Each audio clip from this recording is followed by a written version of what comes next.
It says, yep, we're live. So, welcome everybody to GAR, Guns, Ammo, and Reloading. Tonight, we're going to be talking reloading 50 BMG, because I just purchased a new 50 BMG press. And we're also going to be watching David and talking about reloading 7mm-08. And David's going to be reloading some 7mm-08 here for us. So, yeah, like let's just see where David's at in this process. I think he's kind of already somewhat in the process. So let's put David on the screen here. So what are we looking at, David? Basically just chamfering and deburring the brass as my first step. This is brand new Starline 7mm-08 brass. And basically I'm chamfer deburring it to ease it onto the resizing pin, that actually the expander ball and all that. I notice I get a lot better concentricity when I chamfer and deburr the cases prior to resizing. So that's where I'm at right now. You're chamfering and deburring? Yep. And what are you using to do that with? I'm using a little handheld Lyman chamfer and deburring tool. Hold that up to the camera. Show us.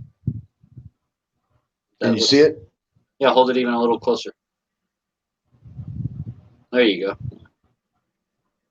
All right. How come you're not using some fancy gadget like that? It's all motorized and stuff. Because with my sight being the way it is, I end up not so much the chamfering part, but the deburring part. These sharp points on almost every single deburring tool end up eating my hands up. And I like to kind of put my hands on the brass and feel it and make sure everything's going on correct with it, because this is the first time putting my hands on these brass cases since buying them from Midway USA. So I like to, every time I get a chance to put my hands on the brass and kind of look at it, is another chance of me discovering a flaw that could cause either inaccuracy all the way up into a problem with loading or ejection, extraction, or even a bulge in the case. Even with new brass, I like to look it over, because anytime you're dealing with something that's manufactured through a machine, you always run the chances of one getting a little boogered up. So I like to just put my hands on it extra time. And I find that that helps me because I don't see everything the first time I put my hands on it. And I like to make sure that everything is copacetic before going any further, so that I'm not wasting time on brass that is not going to be used. Well, that makes sense. So how many, so you're doing 7mm-08? Yeah, I'm doing 7mm-08, and I'm doing 50 cases. And I've already got a powder charge worked up by another reloader that actually reloaded for my buddy that this gun belongs to. This is this is going in a Browning short track. Is the rifle this is going in, and this is a semi-automatic 7mm-08. Oh snap! And huh? So oh snap, a semi-auto. Yeah. So I'm gonna make sure I resize it, because if I was doing this for a bolt gun, I'm looking after getting a fire formed piece of brass so that I can neck size. But with a semi-auto, I always like to full length resize, just to get the shoulder bump back, about 0.003 of an inch. And that usually guarantees me good feed on a magazine fed weapon. That's semi-auto.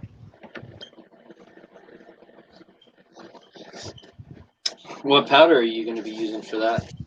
I am using, hold on, let me, let's see here. It's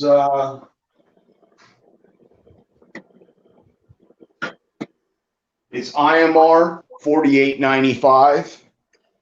IMR And 4895. yeah, IMR 4895. And basically the Lyman book that I'm taking this information from is recommending for this bullet and bullet weight, What bullet this is it? particular powder for accuracy. What bullet is it? This is, let me grab them.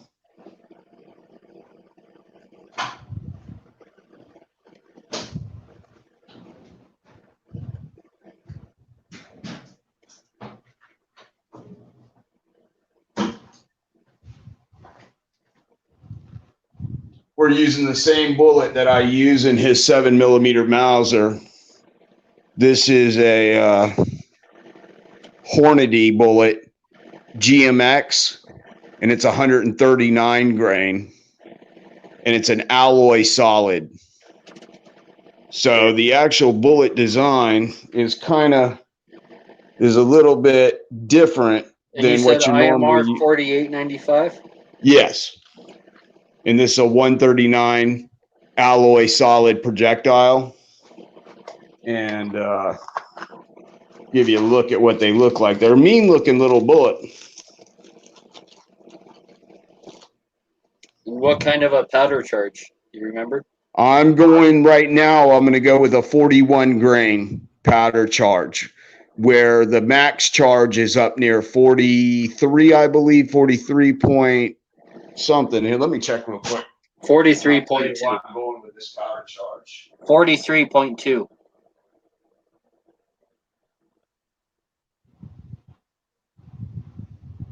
How do you know that? Because I'm looking at it in the book right now. 40.5 is min and 43.2 is max. Yeah, so I'm seeing that they're calling for a, let's see. You're saying 43? 43.2 is max. 40.5 Okay, is yeah, I'm minimum. seeing 43 even as max. And 38.7 is where they want you to start. And I'm going kind of right in the middle at 41, just to make sure that I get good extraction and feeding out of this weapon, because this Browning series rifles, they're known to have problems with their chambers getting a little rusty if you don't take care of them real well. And the fellow that I'm doing this for, he's not a real maintenance person.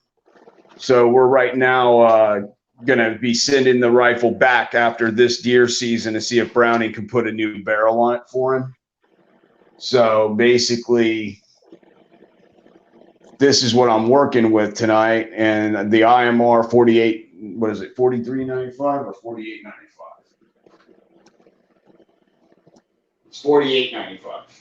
Yeah, that's what I looked Might as up. well grab that powder out since I'm talking about it that way. What book are you getting your data from? Gun Loving Grandpa asked about books out there. I like the Lee book, especially if you're new, because the Lee book has a lot of information on how to do things. It kind of walks you through and holds your hand, and then it has reloading data in it. So I recommend the Lee book. It's pretty cheap. It's like $20 on Amazon usually. Yeah. And the Lee book's just a really good read. You'll learn a lot, just reading that Lee book. A lot more, just even about shooting and stuff, just not even reloading. This is what we're using. Yep. Yeah, in the new Lee book, like I said, I was showing like a 40.5 for start and a 43.2 for max. Yeah, so I'm going to be right there in the middle at 41, and I'm not going to push it because this isn't my personal rifle, and I never load max charges for other people's rifles, just to be a little on the safe side, because I don't know what's been fired out of this gun. And that's just a good safety tip for everybody that reloads. If you're reloading for a rifle that you don't know the origin of and you don't know what's been shot out of it, it's better to stay a little bit on the lighter side of the max charge and work yourself a ladder and look for signs of overpressure. The problem is in rifles that have been abused and might be defective, there never is a sign of overpressure. Yeah. You know, a rifle that, is, got something wrong with it, in the metallurgy, right? That, Yep. you're never going to know until it happens, until it goes boom. That's why it's important to take care of your stuff. Don't let it get all rusty and shitty. Yeah. Or if the rifle's just 80 years old. Yeah, if the rifle's 80 years old and you have no idea how many rounds have been shot through that thing, stuff, like, yeah, definitely you might want to go on the lighter side. Yeah.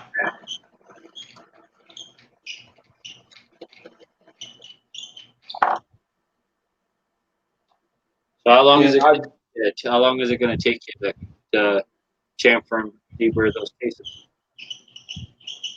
I don't know. Usually I move at my own kind of speed. I never try to set like a time because, I'm dealing with safety and I don't want to have any issues.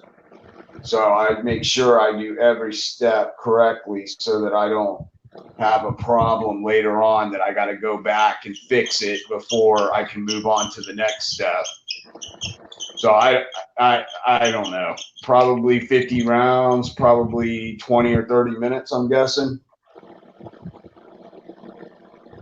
And then after that, we'll go ahead and I'll show you guys how I lube cases.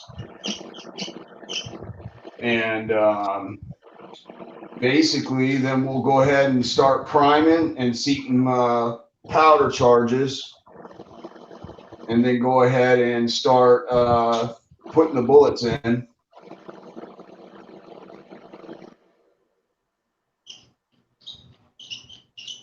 We'll check the dies on concentricity gauge to make sure that they're doing what they're supposed to be doing. What press are you going to load these up in? Your Forster? Yeah, I'm using a Forster coax, and I'm using a Forster micrometer die. That is actually a 7mm Mauser. Is actually a 7mm Mauser die for seating 7mm Mauser bullets, but I've got the internal spring-loaded cartridge alignment case for the 7mm-08. So the die will work with both 7mm cartridges as long as you get the insert that rides on a spring that this cartridge is supported by as it inserts the bullet.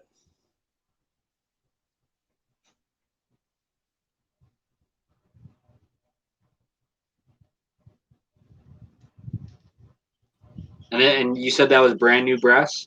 Yeah. What kind of brass is that? This is Starline. Is that all you buy, Starline?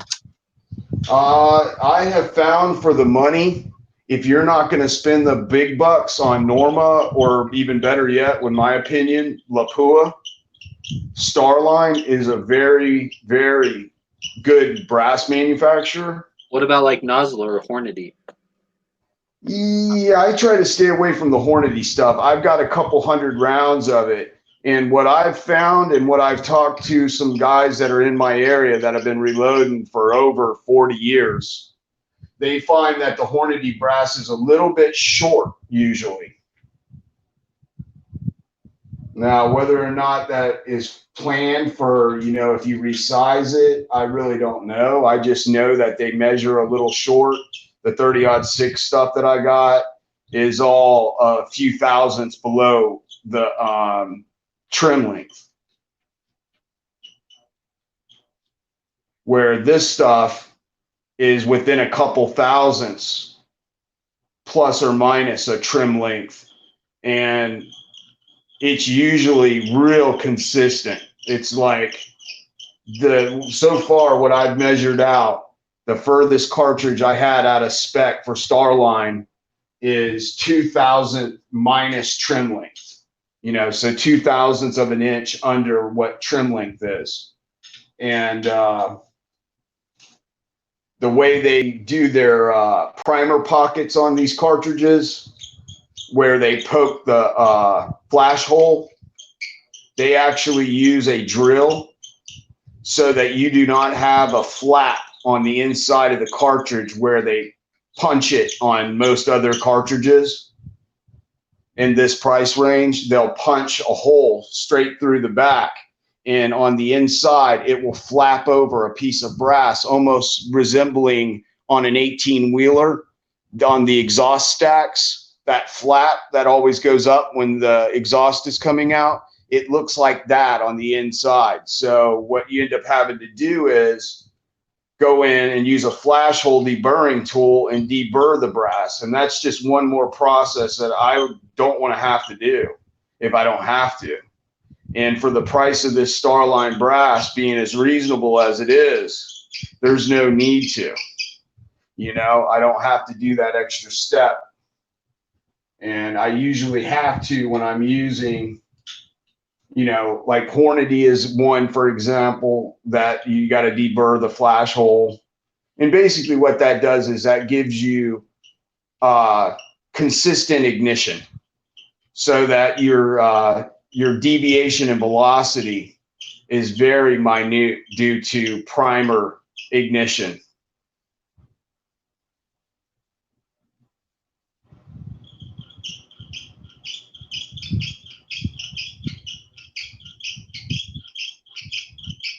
That scraping, it's almost like nails on a chalkboard. I like it. Well, there's surprisingly little things like that, like the sound of something, and like, yeah, that you got to use your senses. Yeah. When it starts whistling Dixie to you, you know you've got a good edge.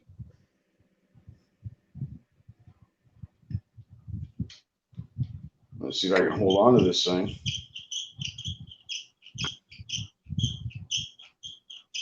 So, are you gonna shoot these through a chronograph and see what kind of numbers you got, or do you shoot them and like look for pressure signs or anything, or do you just give them to him and then he does all that?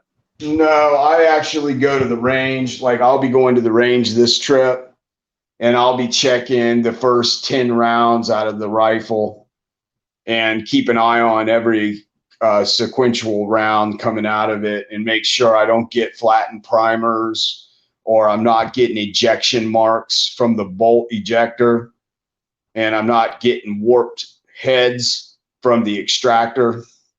It's always a good thing to do no matter what you're reloading. Always look for those kind of signs before you get halfway through a magazine and you find out that you're blowing primers out or something.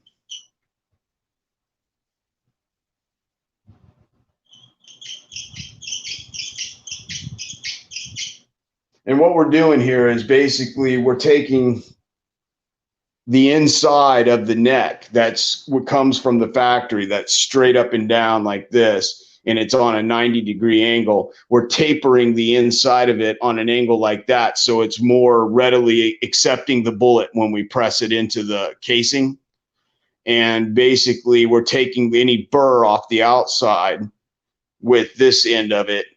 If there's anything on that edge that might hang up during feeding, this is going to pull it off and put, and all you're looking for is a little shiny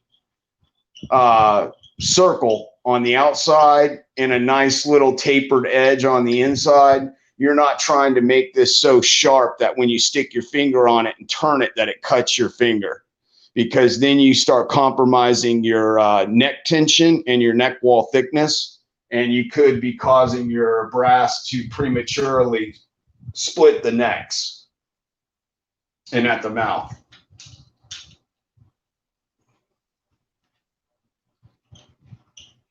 I think a lot of these people are going to get caught off guard by the whole Walmart stop selling, certain ammos and stuff thing, and then they're going to be going to like their specialized stores and paying a pretty penny. Oh yeah. So I think it's going to bring more people into reloading. And then Yeah, I here we are actually, just laughing the whole time, being like, haha, we saw this coming. We yeah, already have our stuff. So I see prices I, on, just like how we saw prices in California, like, or yep, when California passed that ammo background check, we saw prices of reloading equipment go up everywhere, right? yes, And and then so run out of it too. yeah, so the same thing now. Now that Walmart, I bet we see like for 223 and stuff like that. You know, places like they're going to be out of those dies, and yeah, yep, Yeah. I see it Um, and stuff. the bottom line is, if you're already a gun hobbyist or enthusiast, or you're into personal defense, you're going to need food to feed your gun. You know, you're going to need to be able to practice, go to the range, whether you're doing it for just recreation or you're doing it for training to better your self-awareness and your discipline in the shooting sports. You need ammunition no matter what it is, you know?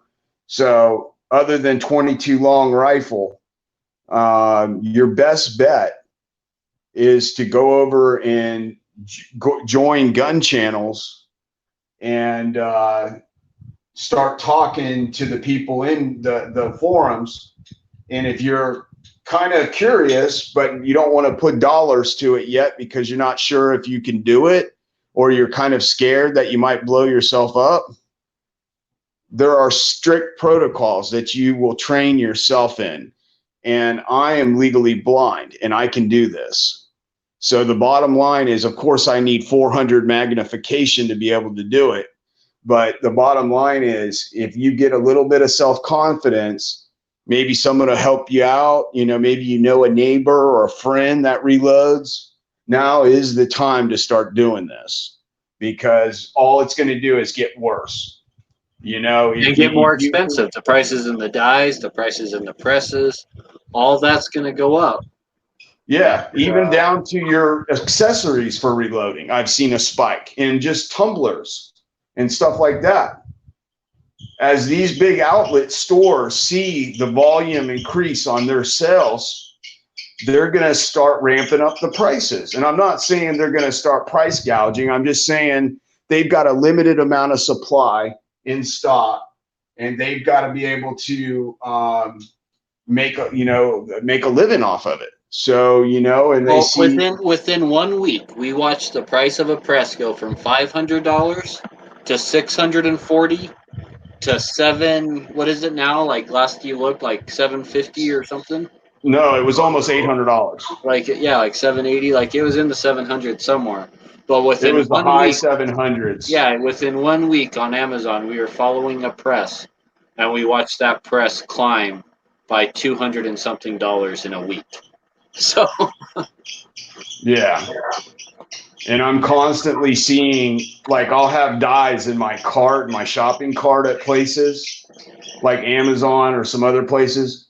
And I'll notice every time I go on there and I check to see what I have in my cart and what I'm going to be planning for to purchase, because, you know, people just don't go out usually and spend $4,000 to $5,000, and it doesn't take that to get into reloading. So just because you see a bunch of equipment here at my house, I've been buying this stuff for the last 2 years straight, and buying little amounts at a time because I'm on a fixed income. And the bottom line is, if you start small and start with one cartridge, get used to doing it, maybe buy a press that's not, you know, going to break the bank, and you start reloading and you start building that self-confidence, then you'll want to reload the next thing from pistol rounds. You'll want to go to maybe 223, 300 blackout, or, you know, and work your way up to where you're reloading for the majority of the shooting you're doing. And even on, like, I do a lot of 458 SOCOM. And the reason being is I can't afford to shoot that stuff unless I reload it, because it just costs $60 a box of 20 cartridges. Well, I mean, I'll shoot 100 cartridges in an afternoon with one of me and my buddies. And, you know, there you go. That right there is, let's see, 6 times 5 is that's $300 almost in ammunition. And that's only 100 rounds of ammo.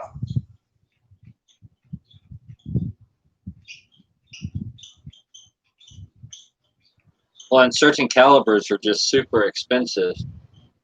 Yeah, And, even with handguns, when you start talking 44 Magnum and the 45 ACP, the bullet cost is what gets you, and it uses more powder.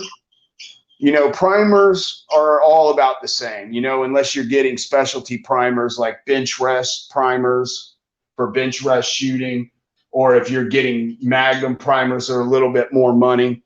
But for your basic, small rifle or small pistol or large rifle or large pistol, you're going to be paying roughly around $30 per thousand at prices that were just about a week ago.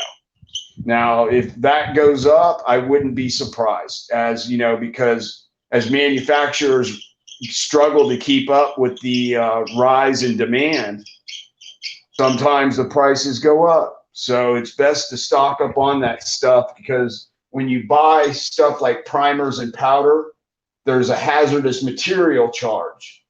And that can range anywhere from, at the very cheapest I've seen is $8 to $10 to all the way over 20, 25 bucks just for, like, if I wanted to order this bottle of powder.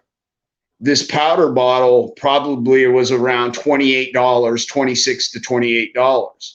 But the hazmat fee on it was $18.95 or something. That's why I tell people, in order to really try to save money too on reloading, buy in bulk.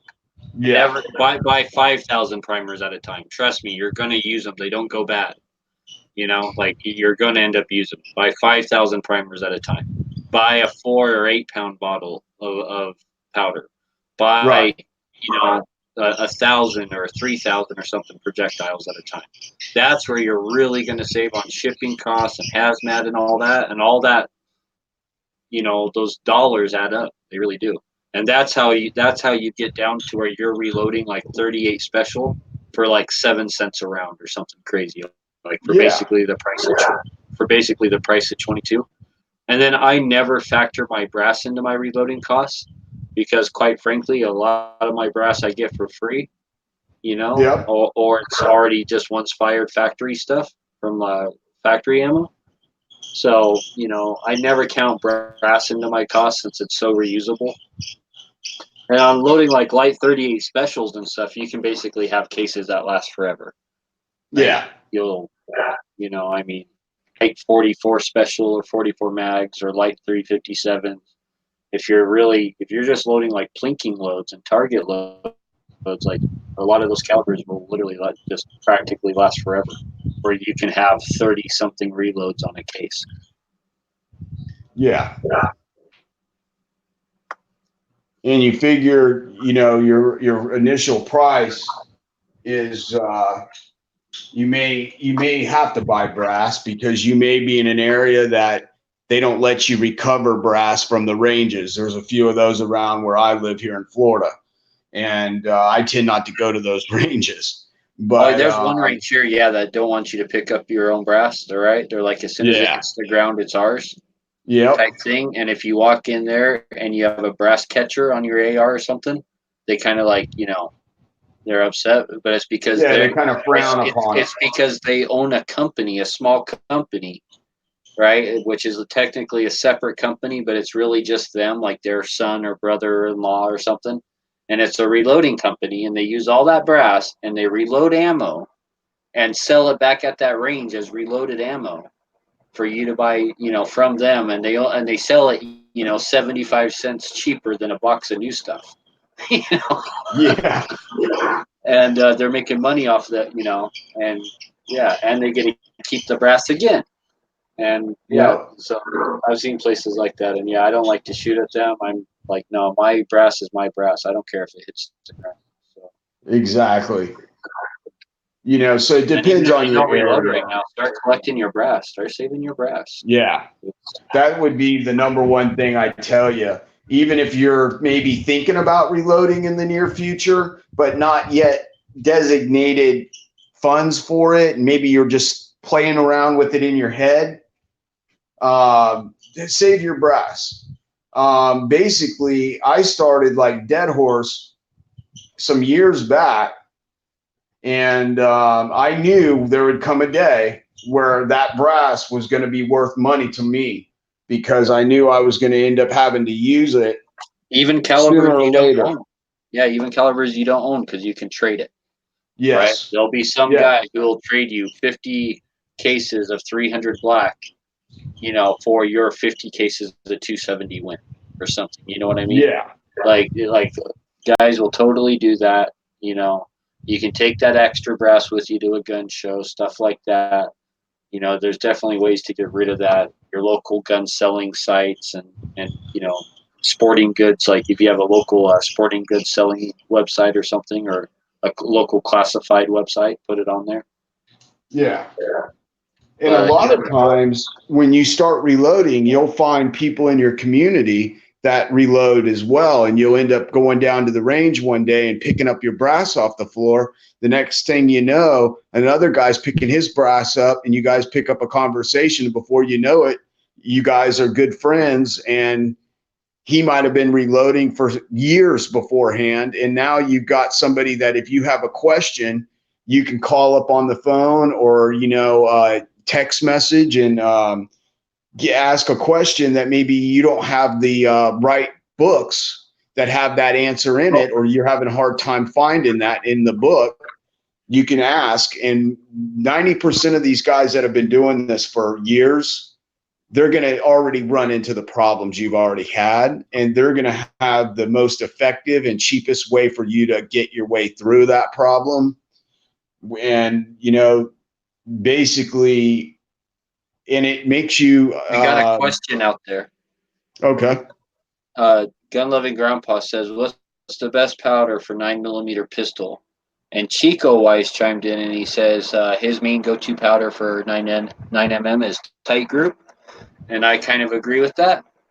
I like Tight Group just because it works for everything and it's economical.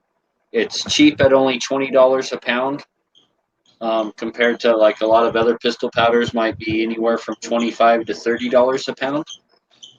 You can get a lot of rounds out of a bottle of Tight Group. A 1 pound bottle of Tight Group should be able to reload you something like 1,800 rounds. Somewhere up in that neighborhood. Maybe if you're loading light loads, like light target loads, and your gun cycles them fine, like maybe 2,000 rounds, just out of just a $20 bottle.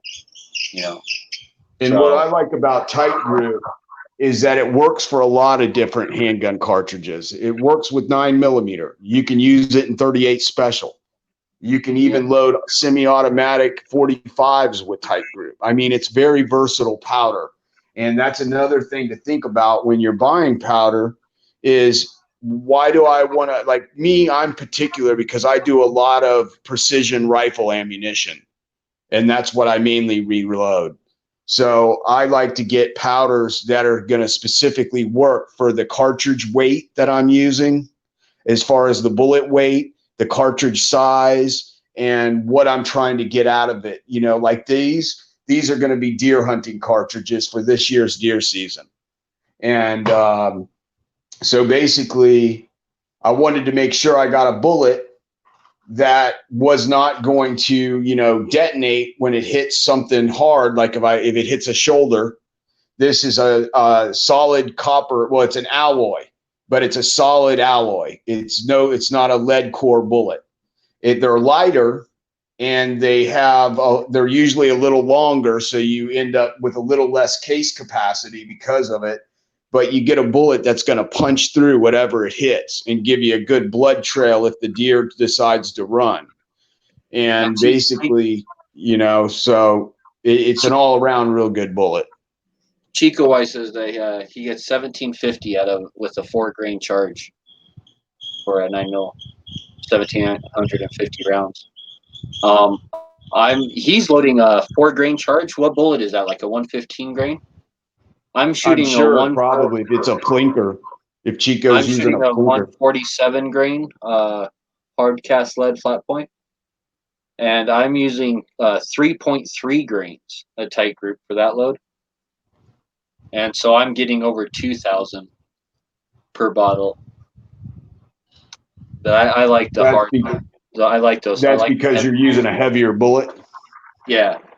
Yeah. So I get a little bit more rounds out of a bottle, but my bullets actually, like, it depends on where you buy your bullets from, but like graphs and stuff, usually like the 147 grain flat tips are like the same price or within $1 of like what they want for the 124s or the 115s when it comes to hard cast lead.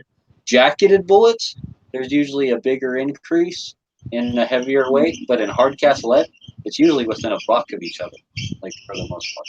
So I just go straight up with the 147 since they're basically the same price as like the lighter bullets.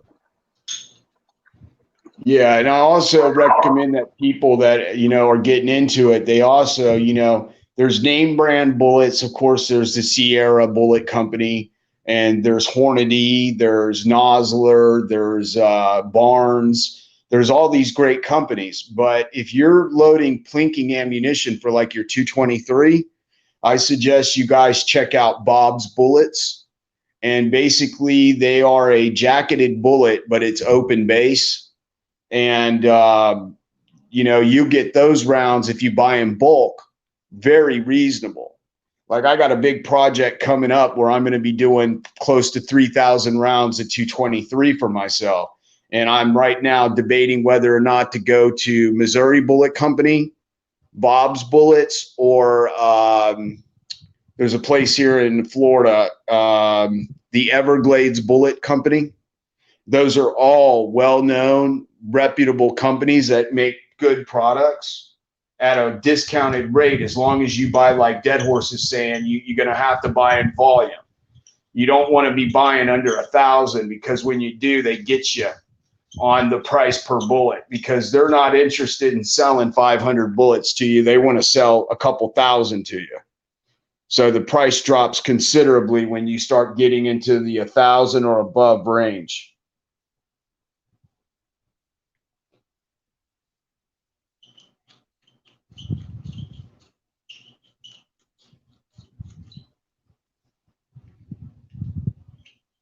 As soon as we get these whipped up, we'll go ahead and resize them real quick.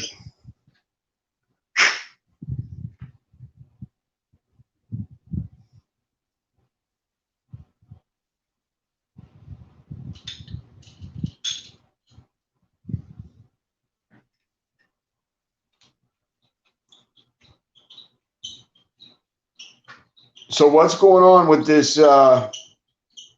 50 BMG press that you were snuck out on me today?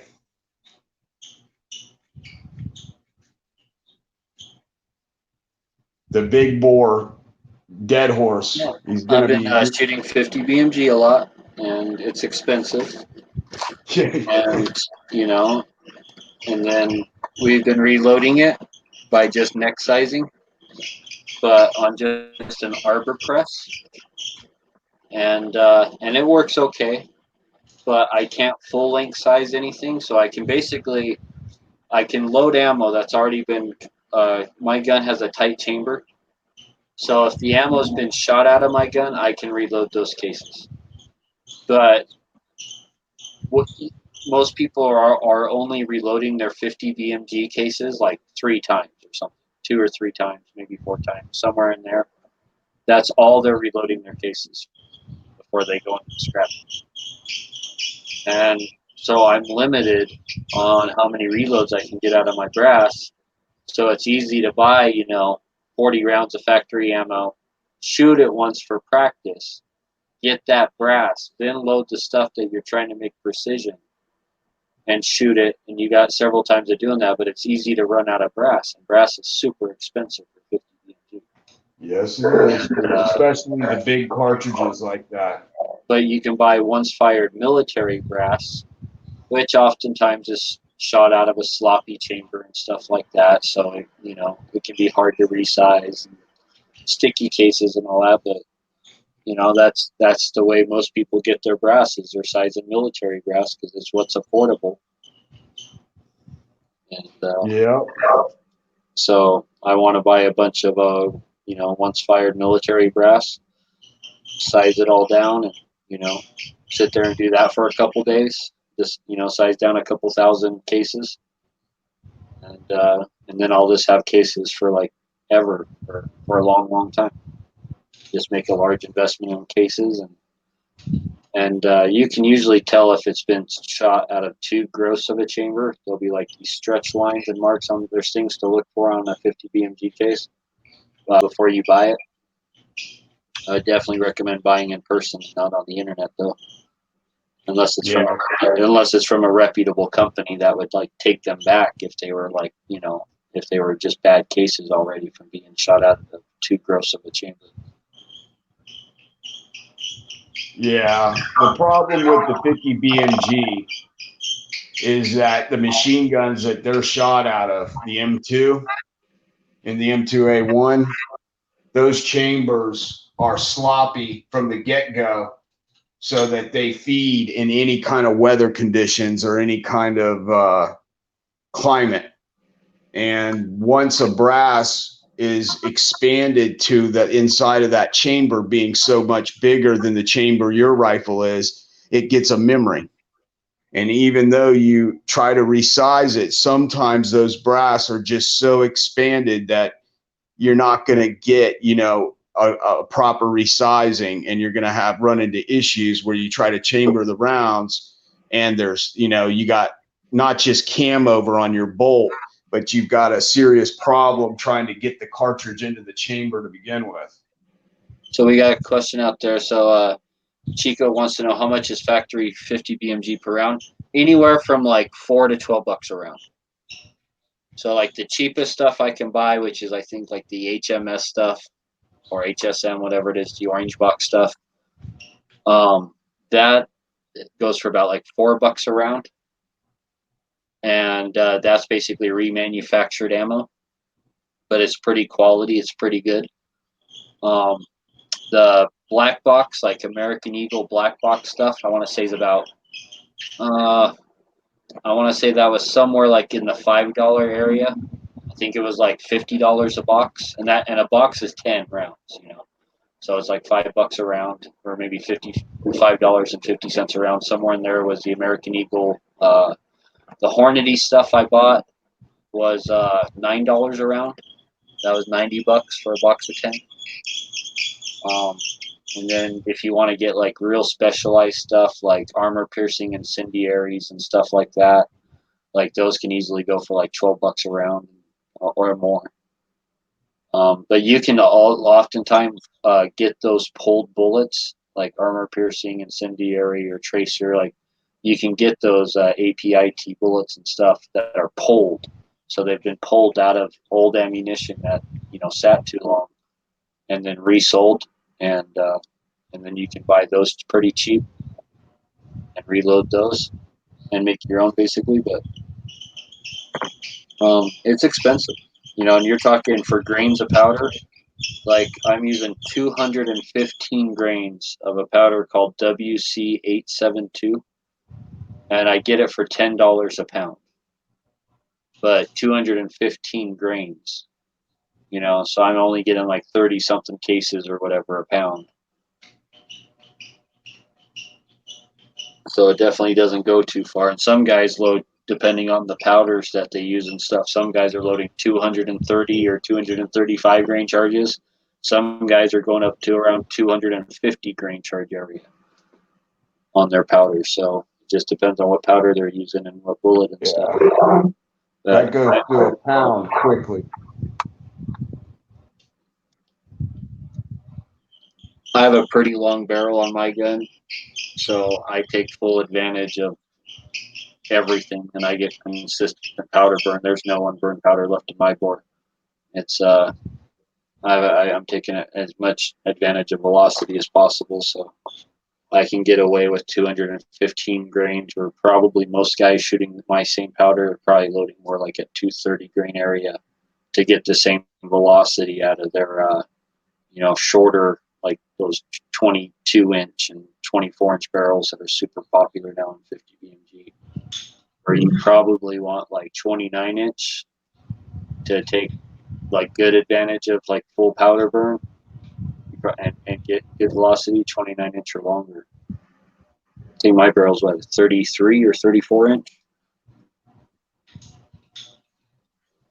Yeah, I think that's what you were saying when you measured it the other night when we were talking about it. So when are you supposed to get your new press? I got shipping notification today. I don't know if the guy shipped it today, or if he just like printed up a packing label and it'll ship tomorrow. Right. But it said that it was supposed to be here, I think Monday. Oh, awesome. So, but you never know, dude. With my luck, it'll be Wednesday or like who knows. But based on the tracking and the shipping thing, yeah, based on the tracking and the shipping thing, it's supposed to be different. Let's not even start what's going on with your shotgun parts for reloading.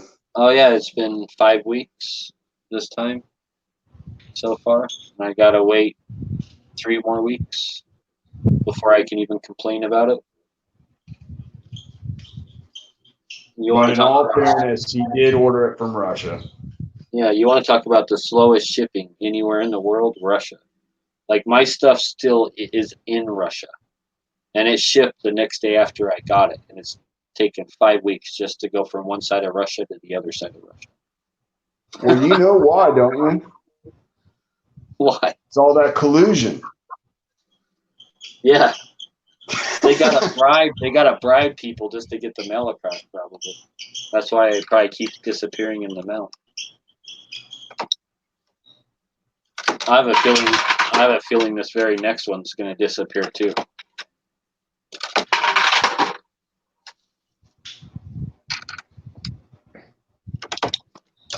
I don't know. I bought it from the exact same place and everything that like Fortune Cookie 45 and all those guys bought theirs.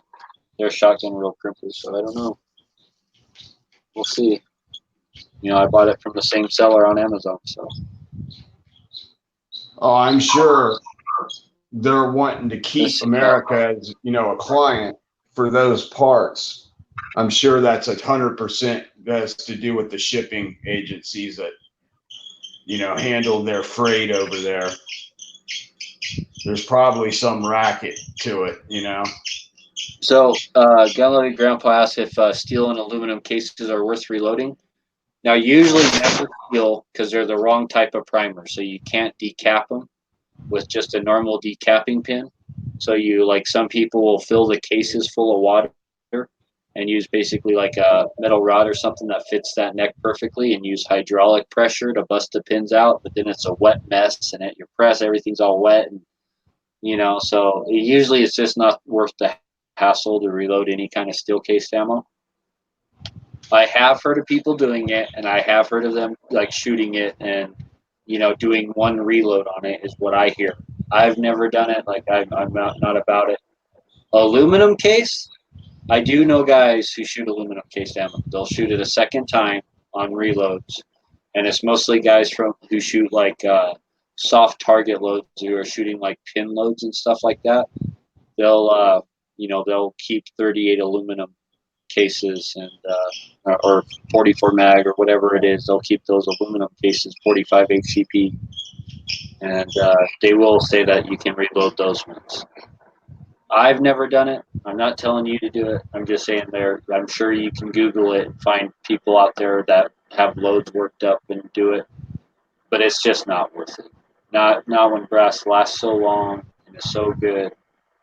Yeah, I wouldn't recommend it as a personal thing. Like for a prepping thing or something, just maybe having a bunch of aluminum cases because you never know when what might happen down the road. Sure. But as long as brass is available and cheap and a lot of times free for a lot of calibers, for a lot of common calibers like 9mm and 223, a lot of people will have areas around their area which are kind of like BLM land or something, local shooting areas, and everyone shoots into the same hill, and you'd be surprised at how many people leave their brass behind them.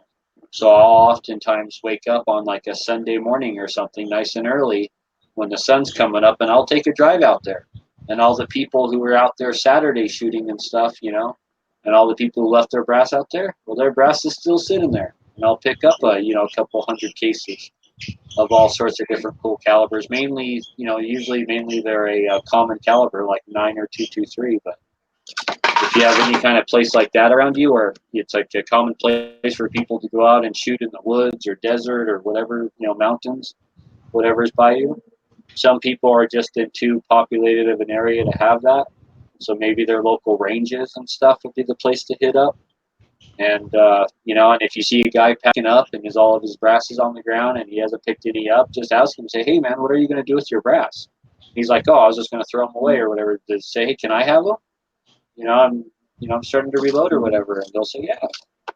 You know, you get your brass even for free. offer to Always sweep them ask. up. Always ask. No matter what, whether they're packing up and you haven't seen them pick up a single round, always straight up ask, hey, what are you doing with that brass? You know, are you keeping that? That's just really the polite, proper thing to do is just always ask. Yeah, and you might as well offer, you know, if they're going to give them to you, be like, yeah, I'll sweep up your brass for you. And usually you work out some deal where you clean up all his brass that he just got done shooting and you put it in your range bag. You both win. He doesn't have to sweep brass or step on it. You just clean it up for him.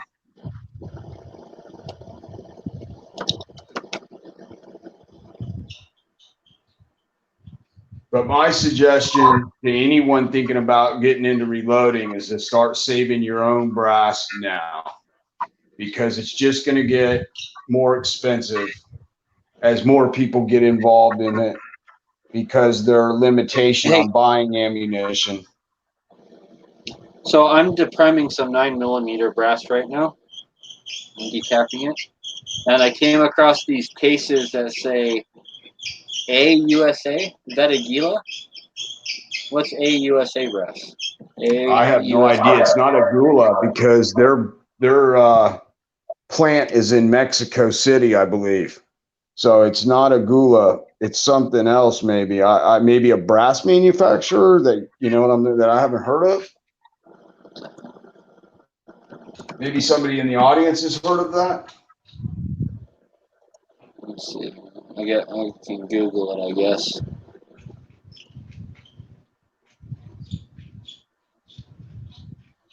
Arms Corps? Yeah, it could be Arms Corps if it's made in the USA. That's what the internet. That's what the internet's saying is Arms Corps. So, okay, so yeah, it's Arms Corps brass.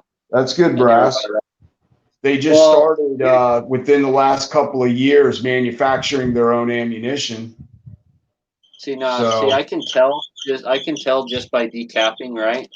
Like when there's issues. And the first thing I did when I decapped this case, the very first thing I did, I said, that's a Gila brass. I was like, the flash holes off. I was like, the flash holes off, everything. And I pull it out, and that's why I asked, is this a Gila? Because usually all my Aguila has said Aguila on it. And this stuff has the worst flash holes. Well, this AUSA is the same thing, dude. The flash holes are absolutely like oval and jagged and off-centered. That's the second AUSA one I did just now. And you can tell by the way it decaps, it's like so much different than the Federal or other brands. And like you can just tell, you get a feeling, and you're like, whoa, that didn't feel the same as the other 100 Federal cases I just did, you know? And yeah, sure enough, it was a different piece of brass. So I could tell just from decapping, dude, without even looking at it, it was a different piece of brass, just from the feel. Most of these are Federal cartridge, it looks like, though, so I'm pretty golden with those. But you got to watch this Aguila brass and I guess this AUSA brass. The flash holes are garbage, and you'll break decapping pins and stuff. The flash holes are just so jagged and off-centered. Yeah, you can feel the decapping pin pop over to the hole. Like when you press down, you could feel it bottom out into the brass, and then it'll walk its way over to the hole. And you look at it, and the hole is like oval or off to one side. Yeah, and jagged, and it just doesn't. It never just. It's never. I just put it in the show holder and pull the handle, and it's there, right? Like all this Federal brass, I just stick it in the shell holder, right, to the back of the shell holder. I run it up, and it's lined up. It just goes. This brass, I always have to pull it out or twist it. It's probably the same exact thing. It's probably the same. It probably is a Gila, probably. And Arms Corps buys it from a Gila. That was exactly like all that Aquila brass. And I'll never buy 1,000 rounds, or I'll never buy any Aquila after that ever again. After I decapped that 1,000 rounds of Aquila brass, and just how many I had flash holes off, and some flash holes were so small the decapping pin wouldn't even fit through, and some were super huge and wide and jagged, and I don't know what process they used to do that, but it is flawed. I called them up and complained and gave them the lot number and stuff. I actually sent an email, gave them the lot number and stuff. And I was hoping they would send me like a coupon in the mail or something. I never got nothing. I sent them a high res pics, like obviously showing of like the whole like stack. Because, you know, I had 1,000 cases there. So I literally just like grabbed a stack of like 40 cases and just put them in a pile and took a picture of all of them. And it was just so obvious, like so many in there were just so bad. Yeah, that's horrible. You know, if they can't get the simplest thing down of centering a hole within a hole. And you know what it is? It's worn out equipment. I think they just use a punch, dude. I think that's all they do. I don't think they drill it or anything. It's probably just literally just a punch. And they punch and they're probably just, you know, using punch is worn that bend and warp and, you know. You know, they probably go through thousands of rounds and never check their tooling, you know, because like some of those tooling the actual tooling on those machines can cost thousands of dollars to replace. And the big ammo manufacturers. I thought it just might be a bad lot number, right? Right. You know, but I looked on the internet, and there was a lot of other people saying the exact same thing. But that brass is garbage. Just stay away from it. Yeah, and all the flash holes are off, you know, off centered, and just they had all the same issues. So I was like, oh, I'm not the only one. A very wide range of dates, so you know it wasn't all the same lot number. You know, so it seems to just be an ongoing issue. As long as there's a hole there and it goes boom, I think that's all they care about.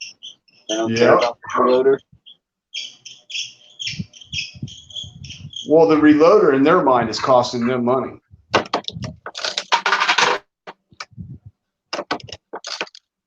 Yeah. Like which in fact we are. But the reason being is we want to be able to shoot and not be like with rifles. I've noticed a price hike in rifle ammunition. My buddy just bought a factory box of 308 Winchester, and it was Sierra Match King, the Federal Sierra Match King match quality gold medal match ammo. Yeah. I think that shit was $41 at a store, at a gun shop. I don't know what that stuff goes for, you know, regularly, but I know it's in the high 30s, if not the low 40s.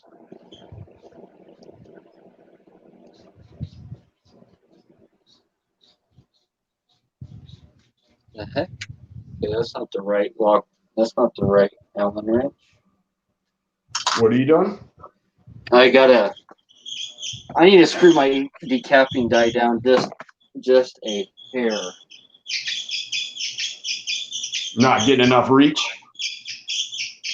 Not for this Aguila brass or this Arms Corps brass.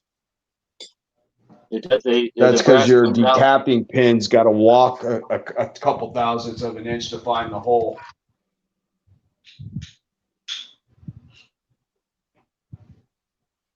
Call up Arms Corps and be like, hey.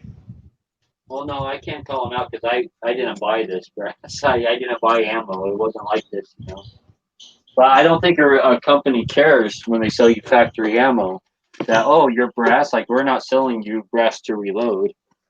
You know, we sold you ammo to go bang. So I don't even think they care about No. If you call them up and say, oh, by the way, they're going to say, did they all go bang? And you're like, well, most of them. Most of them. Well, I think that's all they care about. Is it, did it go bang? Oh, come on. One of these Allen wrenches have to fit this.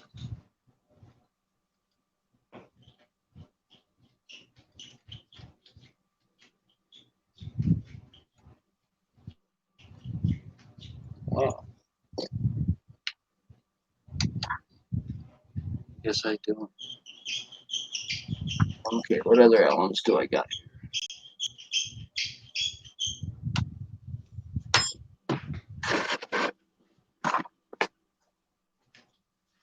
You're not done with that brass yet, dude? I'm done with the last piece. Just going to recheck them all, make sure they're all done. Then I'm going to put a little lube on them. Got to put the lube on there. By the time you're done reloading those, Hillary will be your president. Listen to you, Mr. Progressive Press. Hey, I only load really 2 calibers on my progressive presses. That's it. 2 blinking, easy to load calibers. Everything else pretty much goes through a single stage. It's just that when you have kids and wife and they all shoot 9mm, and you just want to, like 50 rounds or 100 rounds ain't nothing for 5 people. So when you're reloading for 5 people, like you got to, and all your kids have 9mm and stuff. That's when you really need a progressive press, so you can load up, 500 rounds of ammo. At least that's what you tell your wife. No, I'm serious. I'm gonna need I don't want to be press. doing. I don't want to be loading up that amount of ammo for just 9mm like plinking loads and taking all that time. That's just too much time. Yeah. Too much time on a single stage, and too much of it. Like if you like all the guys who shoot competition and all that, almost all those guys are using one progressive press or another. Because they're shooting Yeah, it's old school. 250 Hold on rounds for or a second. 500 rounds a weekend. Okay, let's see here. I'm back. Let's see if they tell us. Range.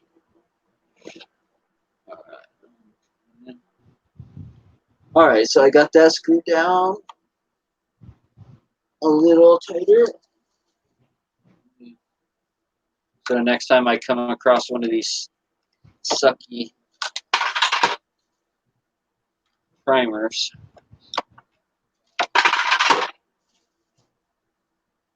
that should help. I just had to screw it down like a little 1,000. But I got that lock ring on there, that lock ring die, so it's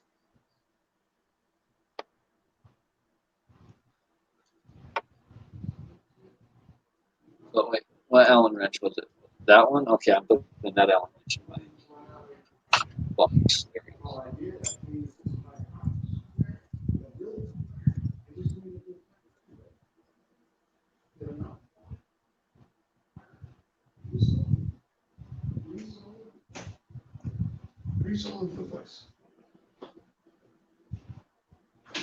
All right. Now, all this done. Grab me some. All right, so now what are you doing? So you got them all chamfered and deburred. So what are you doing now? Primers? No, I'm gonna go ahead and resize them. Oh, that's right. Those aren't. And what press are you going to do that on? My Forester coax. Well, point us in that direction. I will in just a second. Let me put some stuff away so that I don't make a mess. Oh, you and your cleanliness. Man, cleanliness is next to godliness. All right, that's all you need to know.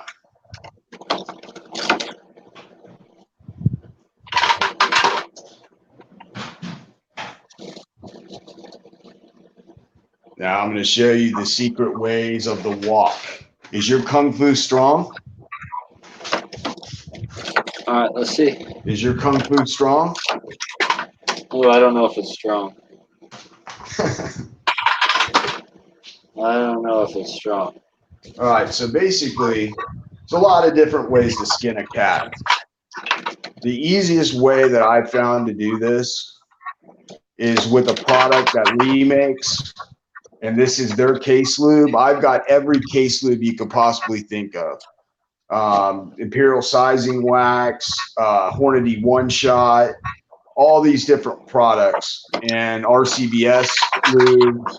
This is what I like the best. And what I found out about this is Lee actually makes this in 5-gallon containers for people who actually manufacture brass. So when they pull the cups of brass into actual cartridge cases, this is what they use. And I'm not going to use very much, and I'll show you here inside this tub.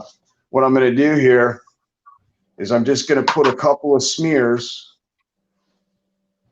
see, like that, and then I'm going to do another one, like I'm spelling an H out in there. That's a little more than needed, but you kind of get what I'm getting at. And basically,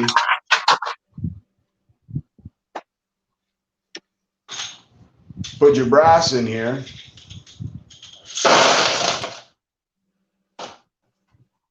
And you see how shiny it is all on the surface. And when you look down in there, can you see down in there, Dad? Yep. Okay. Yep. Very shiny, okay? And we go ahead and put the lid on this little custom, this is a customized lubing tray from Walmart for about a 98 cents, I think. And you just tumble it around, get it all.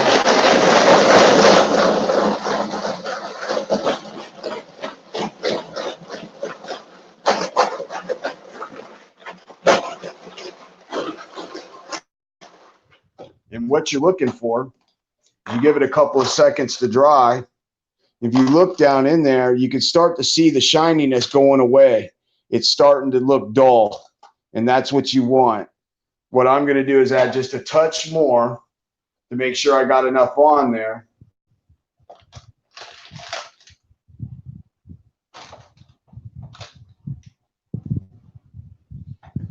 And I probably had enough on there because I could see it dulling up as we speak due to the fact that that case lube, what's good about Lee is it goes on damp and dries almost instantaneously. And when it dries, it doesn't cause the hydraulic dents in your necks, in your shoulders,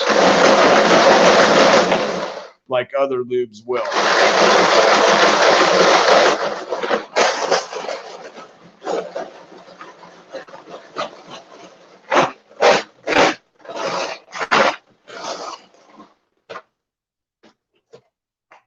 All right, that looks even better. All right, now what we're going to do is we'll lube the mouths of the cases. And what this is going to aid in is concentricity on your bullets when they go in, due to the fact that the extractor ball and expansion ball, the primer pocket pin, extractor pin, and the extractor, the expander ball that expands the neck of the case, when it goes down in this cartridge, I've got it chamfered and deburred, so because of the chamfering, it will slide in there with ease. And because I'm going to shove a deal inside here and lube the inside of every mouth, it's going to make it feel like it's barely even going over an expander ball. And most people can't believe what this will do for you when you're trying to get, like most cases, if you're not doing the mouse and you're not lubing them, you'll get a rough feeling, and it will definitely cause the mouth and the neck to catch on it and cause concentricity problems with your mouth and your neck. This stuff's on a white deal here. There's no contrast. There we go. There we go.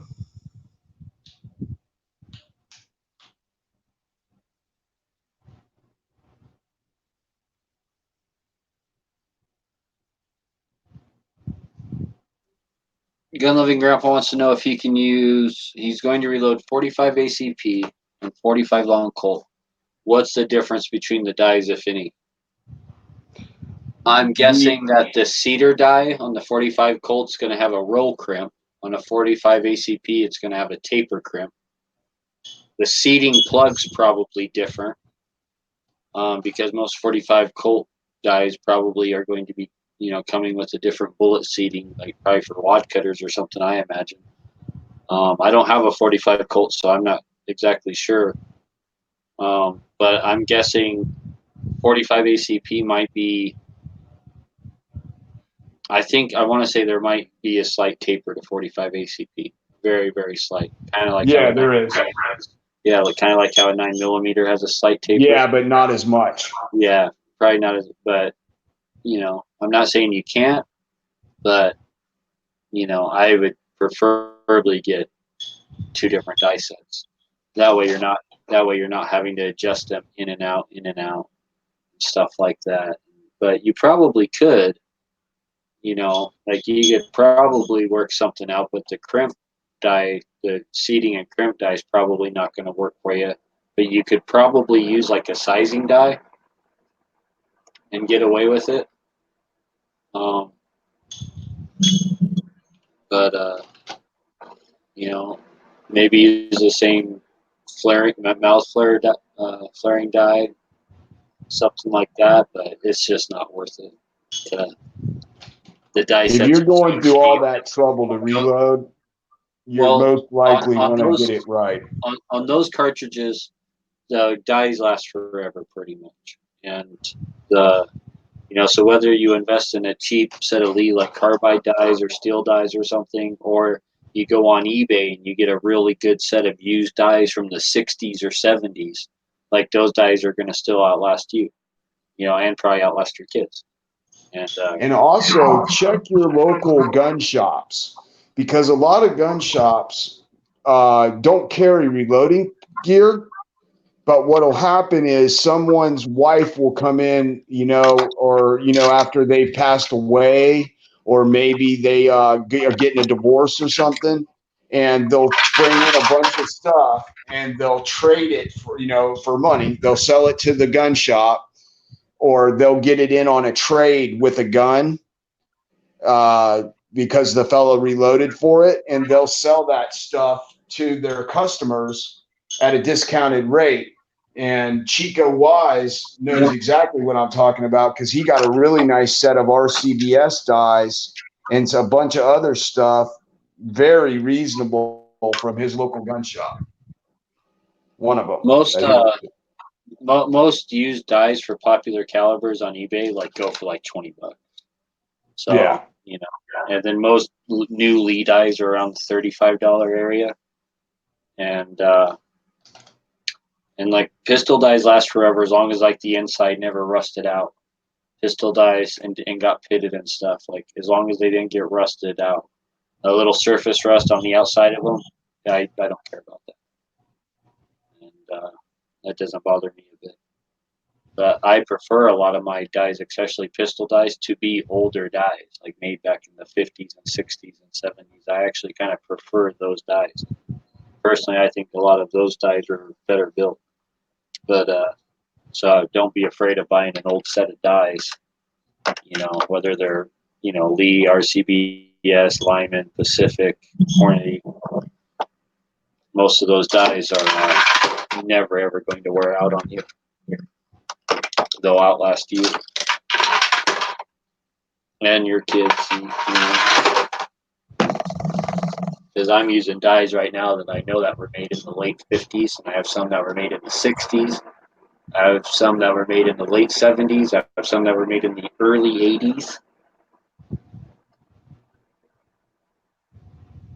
So I have dies that are just super old, all sorts of different companies, and they're all good dies. They've all been used a ton. They just keep working.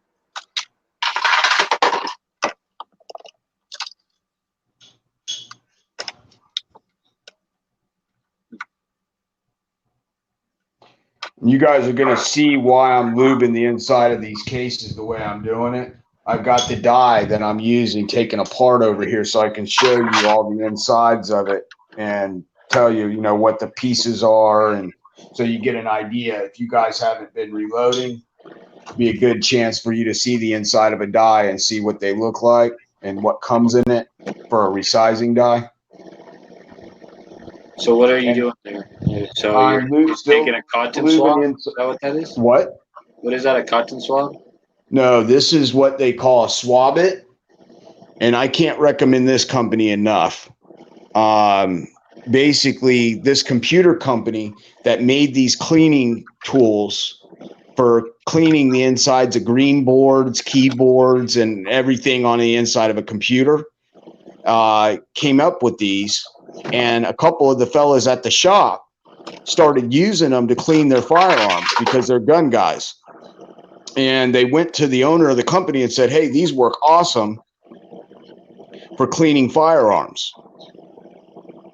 So the company owner decided, hey, this is in a good interest. We'll go ahead and start manufacturing swab-its for gun cleaning as well. And they come in a variety of different sizes and different applications, get all kinds of different stuff. And they're family-owned business, and they're really, you know, good about their products, and they last forever. I even wash these out with a little Dawn and reuse them.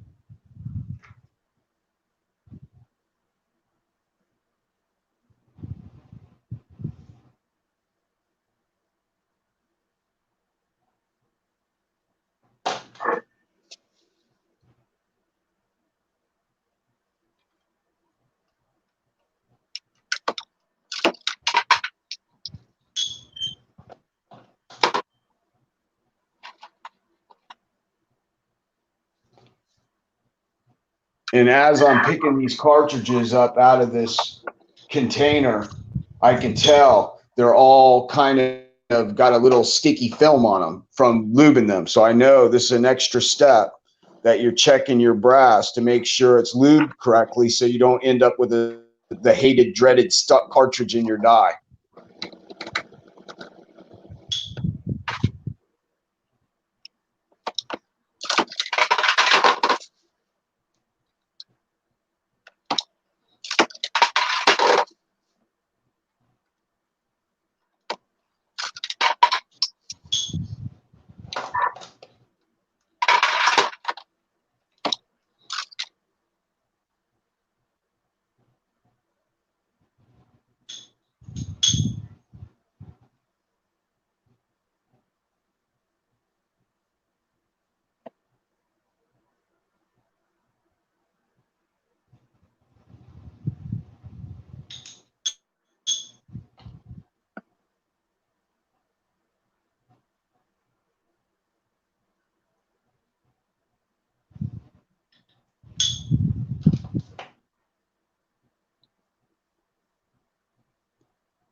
And that's just applying that Lee lube right into the decks of the case, right? Yep.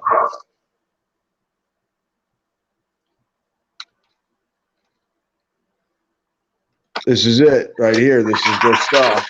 I've used everything because I was in search of trying to find something that's a little better, but I haven't found it. And this is kind of personal preference, kind of like, you know, everybody's got their own way of doing things, even though they're doing the same processes. They have their own little tricks of it, and you'll develop your own routine. But this is what the routine I use when I resize rifle ammunition for semi-automatics. Because usually what I do is I'll fire bolt action rifle ammunition and neck size it so that I don't have to do as much wear and tear on the case and cause work hardening of the brass because I don't have an annealing machine as of yet. I'm waiting on someone to get their annealing machine on the market.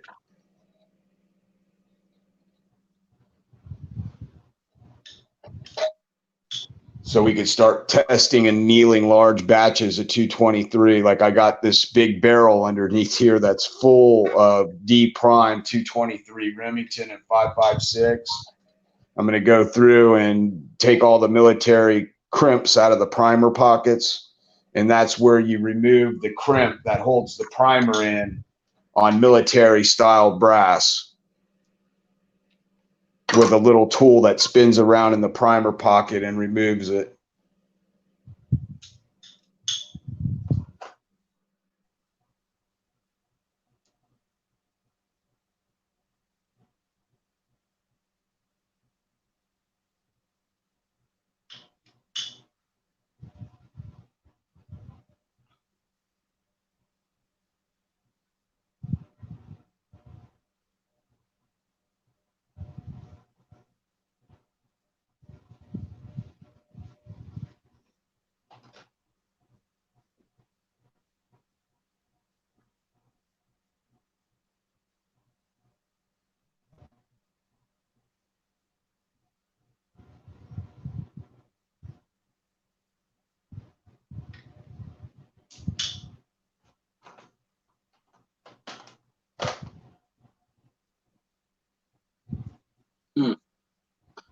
So I guess, yeah, we got more gun control here and coming down our throats.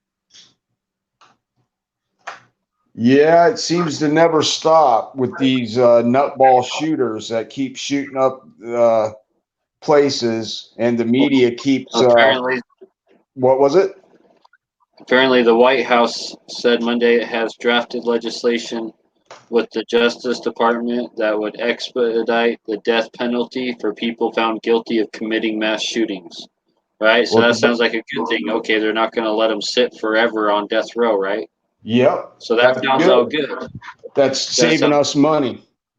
Wait, that sounds good. You know, but Vice President Mike Pence's chief of staff Mark Short told reporters aboard Air Force Two that the initiative was part of a larger White House gun control package that will be sent to Congress after lawmakers return from their August recess on September 9th. That's not good. Yeah, so that's part of a larger package. So it seems like there's some shit coming down the pike.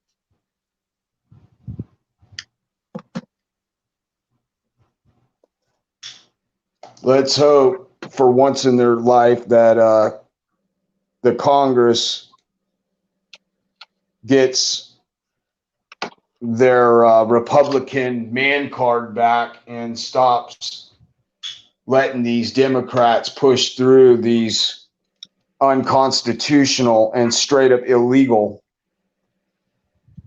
infringements on our Second Amendment. This would be a good time to let you all know to call your local governor's office, your senator, and your House representative. And even if they're super Democrat, you raise your voice and let them know that you're not going to forget if they vote to pass unconstitutional gun laws. That you're not going to contribute to their party anymore, and that you're not going to vote for them anymore. You're going to put who you want in office.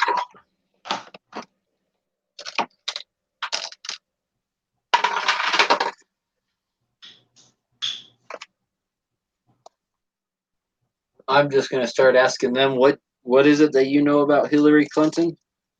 Yep. They'll be like, oh my gosh. Yep. Don't start spreading that rumor. They'll kill you over rumors. Like you don't know how bad. Yeah. Dead Horse disappears off YouTube. We're all like, what happened to Dead Horse? Damn Hillary. Yeah, the last thing we saw was him in Arkansas. He was heading. Yeah, Hillary has a higher body count than Chuck Norris. On the way to Arkansas. Hillary has a higher body count than Chuck Norris, dude. Like Chuck Norris looks under his bed. Like the boogeyman looks under his bed for Chuck Norris at night, right? Well, Chuck Norris checks under his bed for Hillary Clinton.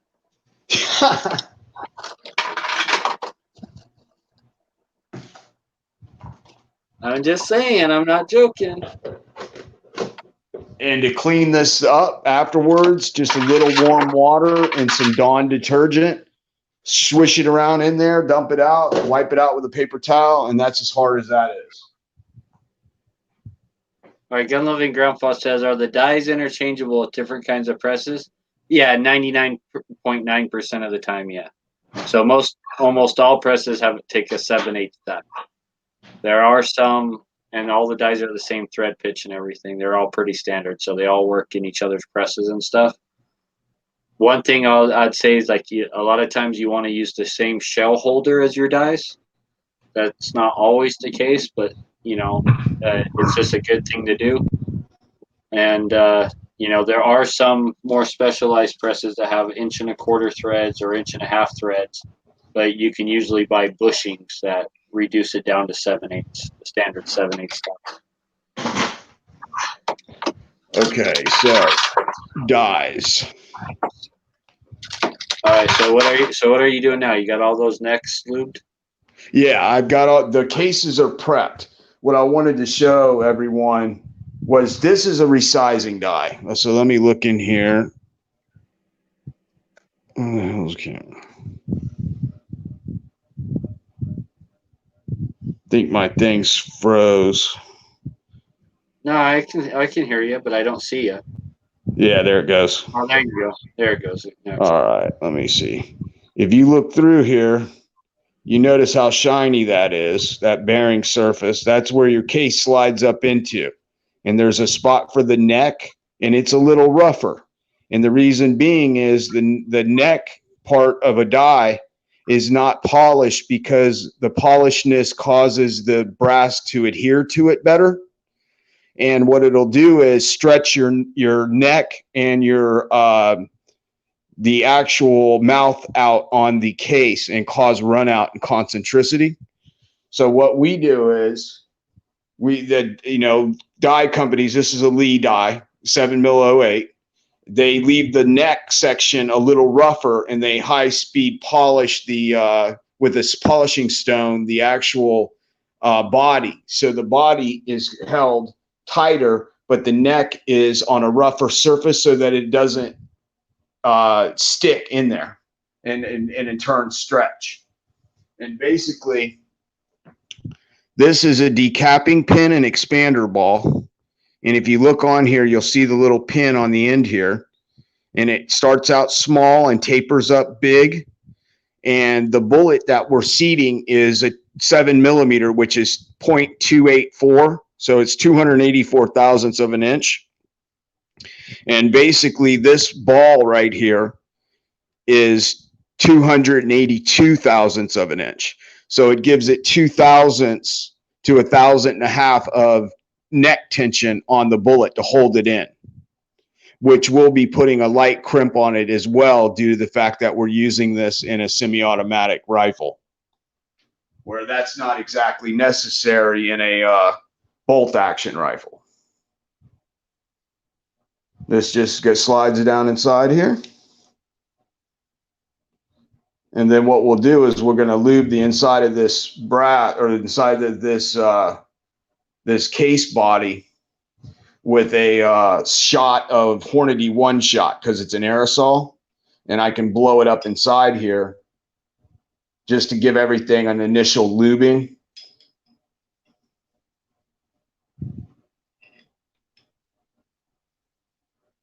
You got to get this set just right.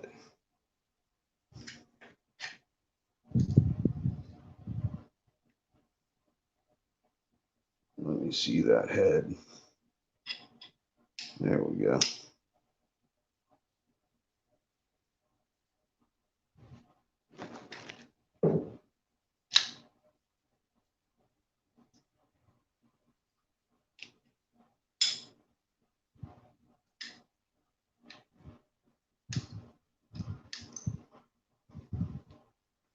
What this is a collet, and it squeezes onto that expander and that decapping part of the rod.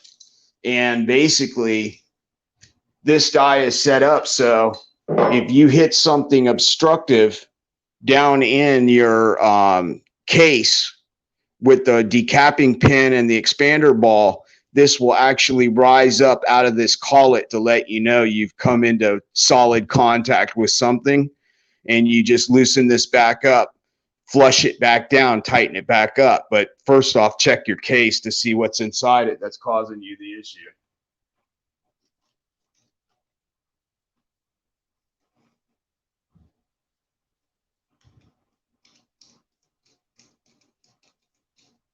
All right. Let me shake up some of this lube.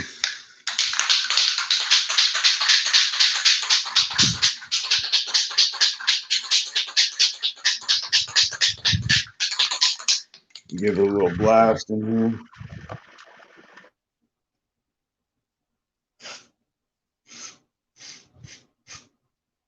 That's more than enough. Get it to drip out a little bit. And this stuff here you want to let dry. And I don't know what they put in this can, but they say not to breathe it. I'm an old school mechanic. I breathe just about anything. Little asbestos brake pads never hurt anybody.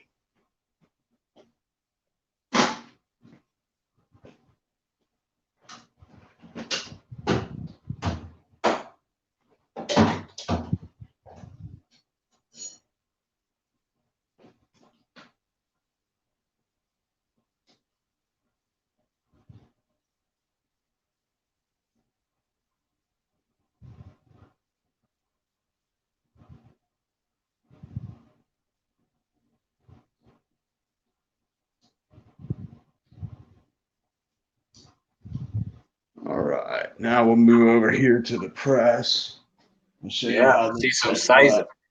Yeah, let's see some size.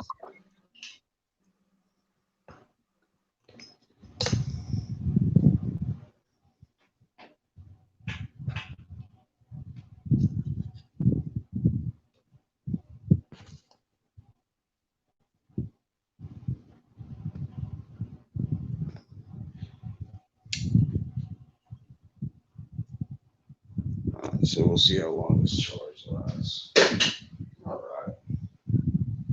Now, the way this press sets up is basically you've got an overhead cam that's your yoke, and it brings up under 2 rams instead of 1, so it keeps it straight.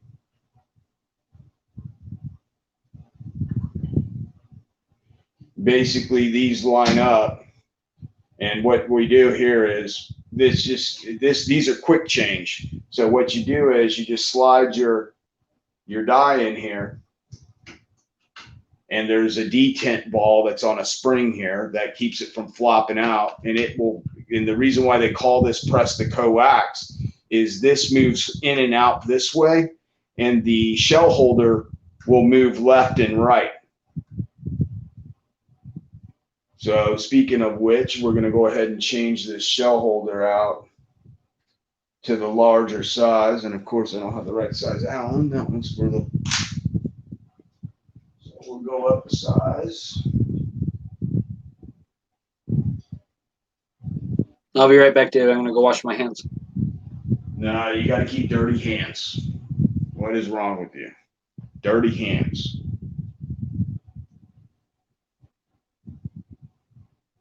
Dead Horse makes fun of me because I mop my floor in my shop and clean up everything really well every night. He washes his hands 30 times a day. I'm not exactly sure why.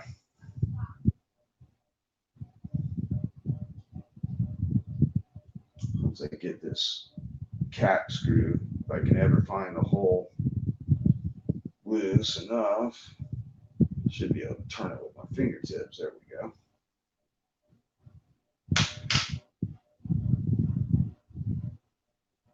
Basically, this system is set up so that you can actually the shell holder is built into the actual press. But since I'm using a 7mm-08, and that's basically a 308 case neck down to a 7mm round, we've got to flop this over. This whole shell plate comes off in one solid piece. And then it's got the jaws in it, and I'll change those out real quick, and I'll flip this back on there for you.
This plate will sit back down on here.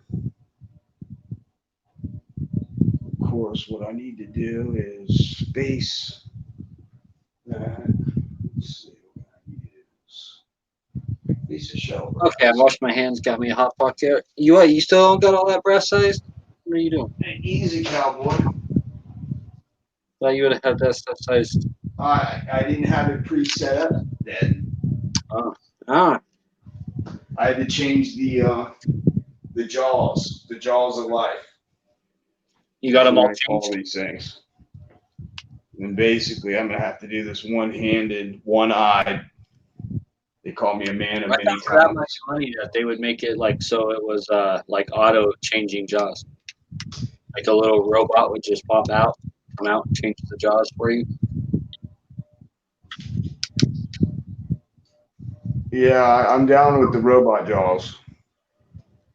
That and actually the movie Jaws. That's a 20-footer. That's a 25. We need a bigger boat.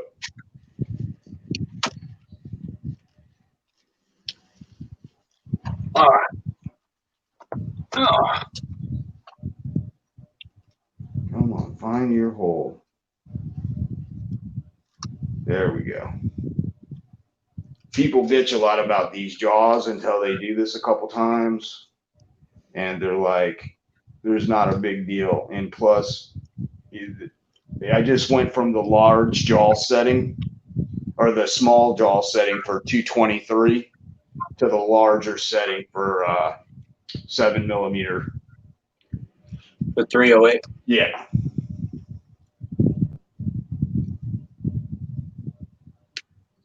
And you just tighten these down by your fingers and give them a little tiny snug turn. They don't have to be held down with any type of supreme force or anything, because you want these jaws to be able to move.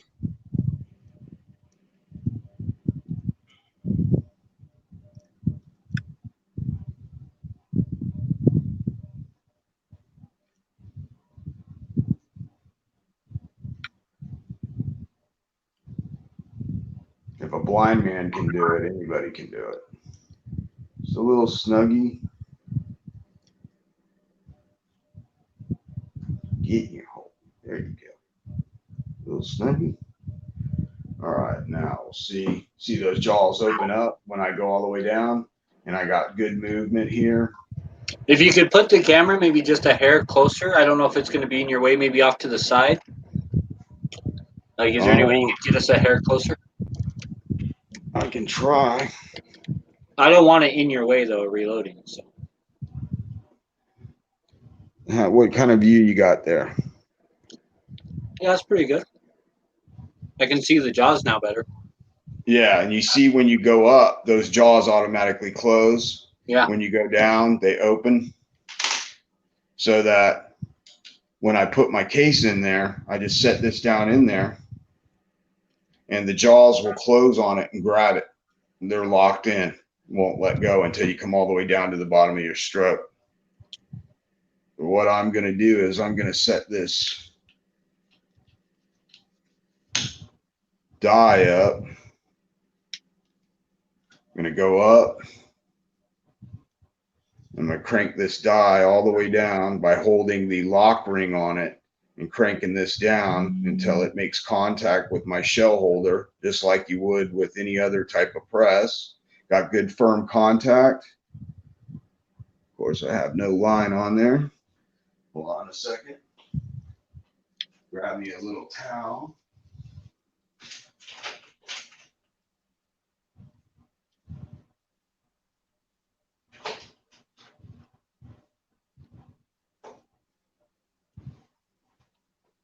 Wipe the top of this die.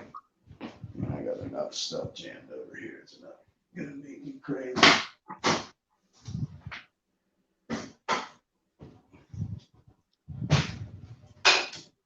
All right.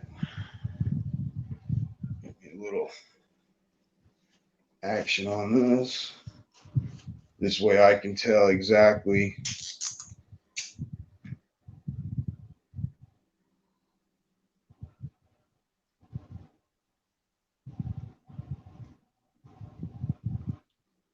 how far I advance these jaw or this die down. And what I'm looking for is an 1/8 of a turn past where I made contact. So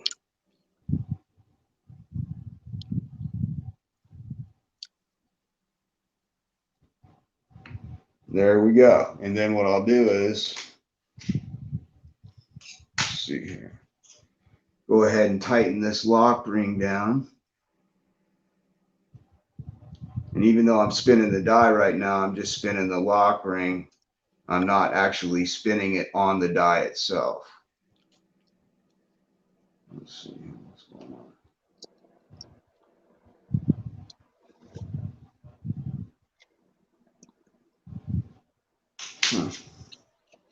Is it this one?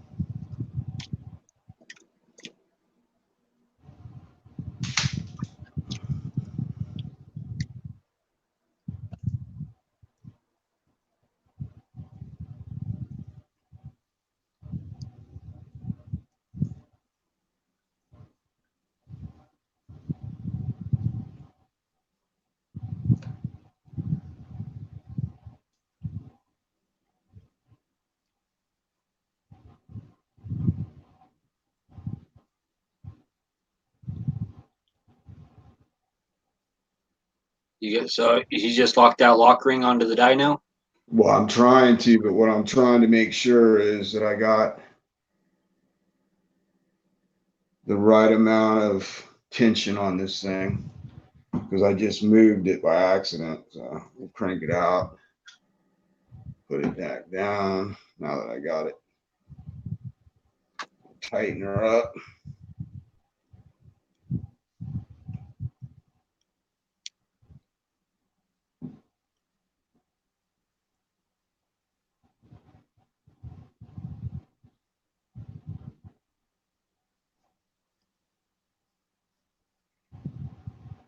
We'll bump that in a little bit.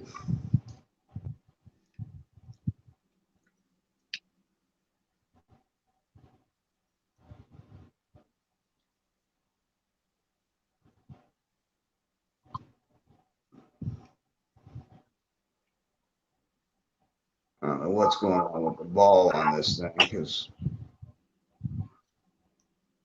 unless I broke it. Doesn't look like I did. What wasn't going in there?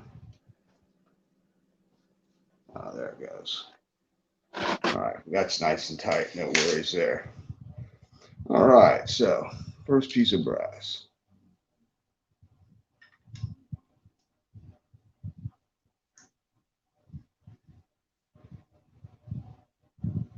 And that's how easy it goes over that expander ball. Smooth as glass.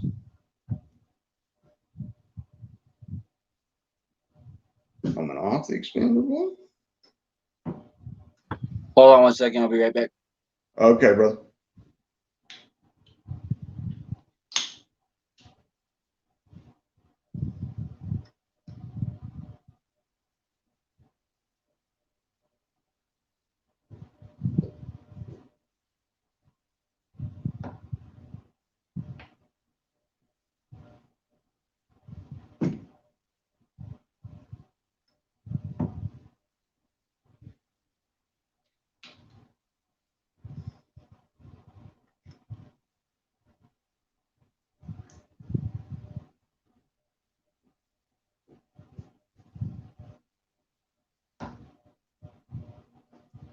And when you're doing this process, you just want to go slow so that you're not jamming anything down in there and causing an issue with concentricity once again. You guys are going to get sick of that word in a little while if you haven't already.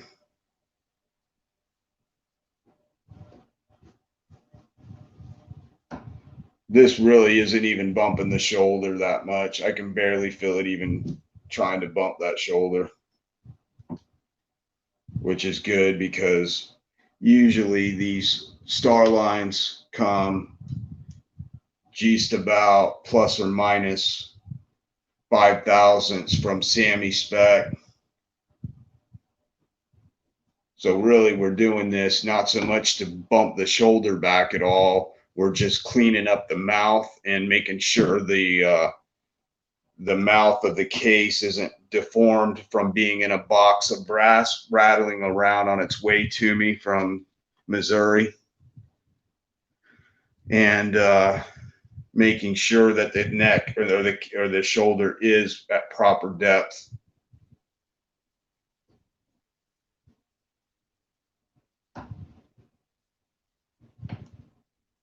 Go to a very, very light cam over. But if you can see the mouth of that brass, let's see here if I can. Perfectly round after going through there.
Okay, I'm back. So are you sizing yet?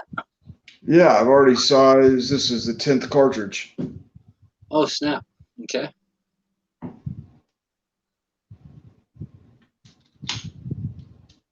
What do you think? This Forester's slow or something, bro? Yeah, I think it's air dust like the slowest press on the market. It doesn't even have little robots that come out and do anything for you. You and Skynet and your robots. It doesn't even do 50 BMG. A big version of this would. I was talking to Forrester about that. Why don't they make a big version of this press for 338 Lapua and 416 Barrett and 50 BMG? Apparently, I'm not the first one that's asked them about it. Make a big boy toy. Well, I bet. Yeah, I definitely have to get rid of this RCBS partner press now. Why is that? Too many presses? Because I can't have two RCBS presses. Why is that? Because it's two RCBS presses. I thought you were going to get that Summit. Exactly, because then I'd have three RCBS presses. I already texted your wife. She already knows you're getting a Summit, so you know hiding that thing. Your shirts aren't going to cover all these presses in your garage, brother. You're not going to be able to hide it much longer, I know.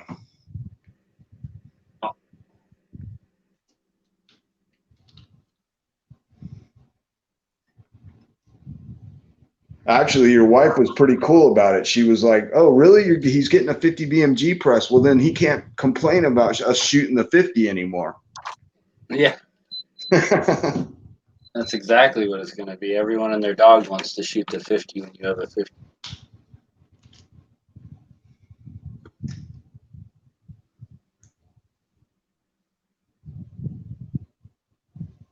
That's like the number one thing to get asked for when you go shooting. Oh, can we bring the 50? Like, no, we're going to the indoor range. Can we still bring the 50? Exactly. No, we're not shooting a 50 at just 25 yards. That's like such a waste. I don't care. No.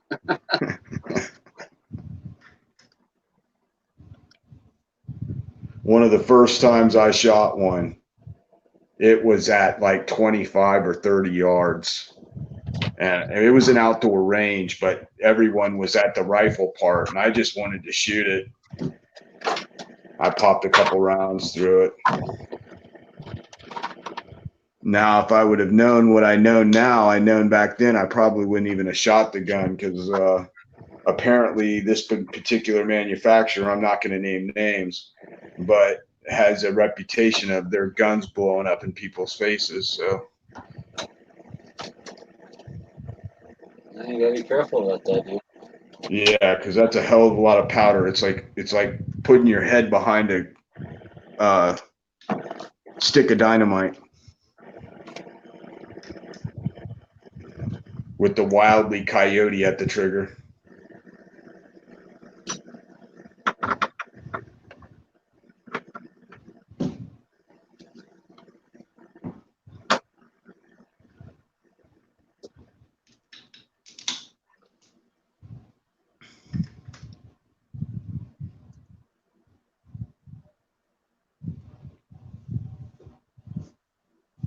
And I mean, progressive presses are cool, but if you're going to reload precision rifle ammunition, and that's going to be your primary goal, if you're a hunter or you're a target shooter, you're going to want a single stage press.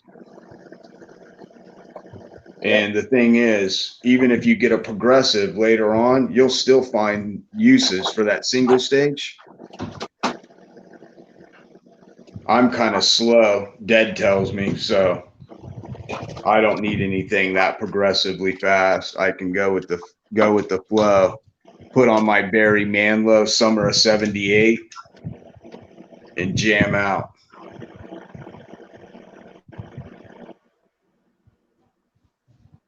Oh, yeah. What? You said you want me to turn up the music? A little set Summer of '78? You laugh, but you know your old lady would come downstairs and she'd be like, "Oh, you're jamming Barry again?" Your kids would be like, "Dad, I thought I told you never to play that album again."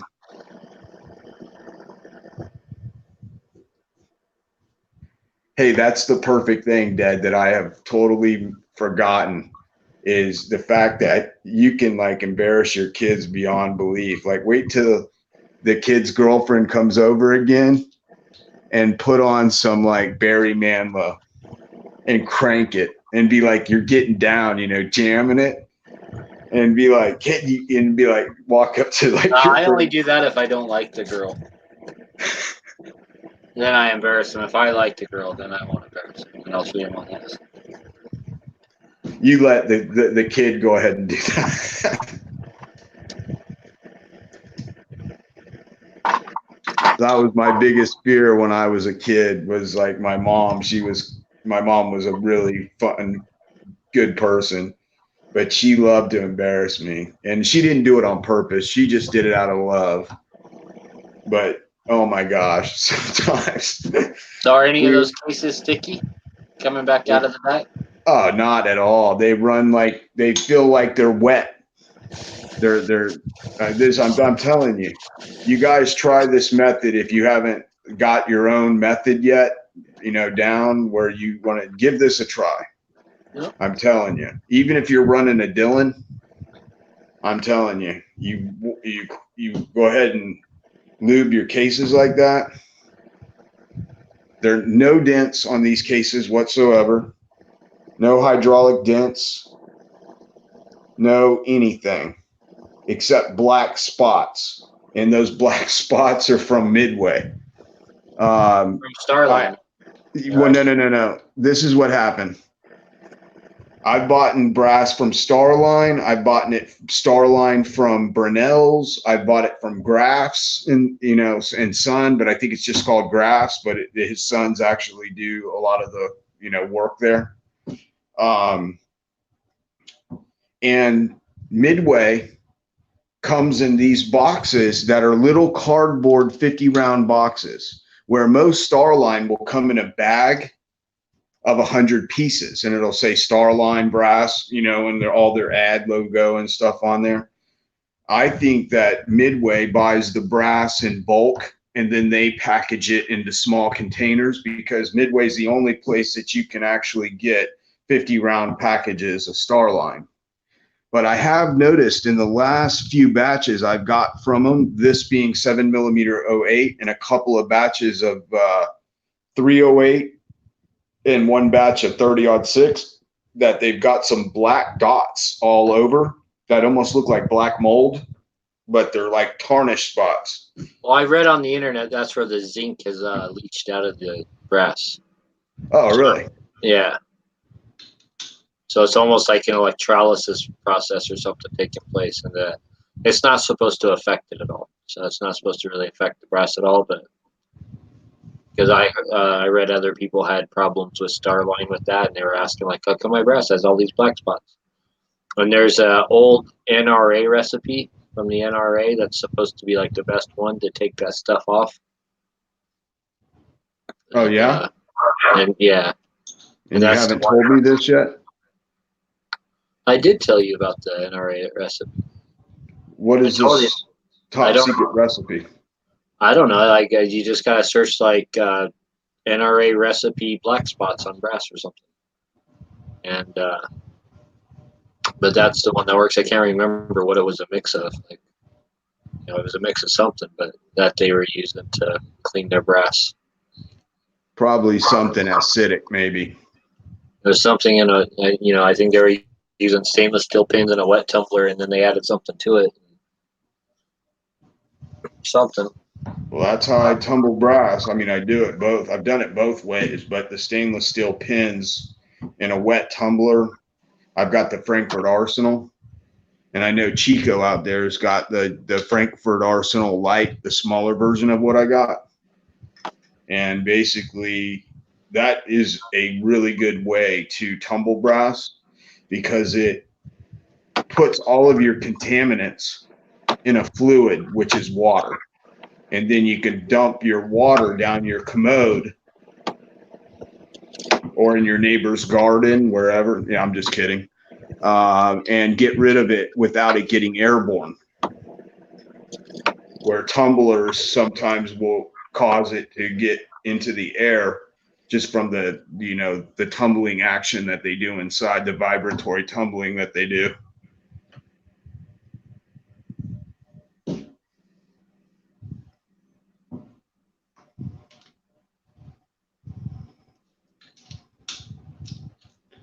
So where are you at right now, Dad, on your 9mm brass? Have you done 20,000 yet? No, I've probably done about half. I've done a couple hundred probably. Almost half.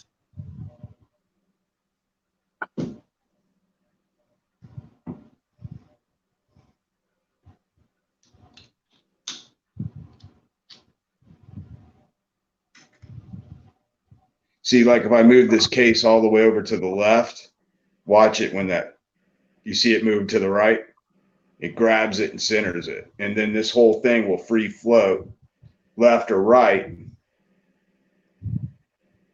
like that. And then the die will free float forwards and backwards. So basically it gives, that's what the two axes are. So that's why it's called a coax.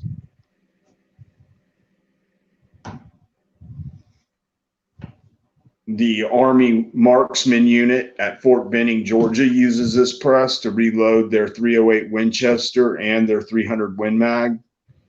That was actually in the directions from Forrester. And a lot of people don't know this, but Forrester is a family-owned business. You know, they've got 22 employees, and the owner's wife actually assembles these presses. They do, I believe, one batch a year, possibly two.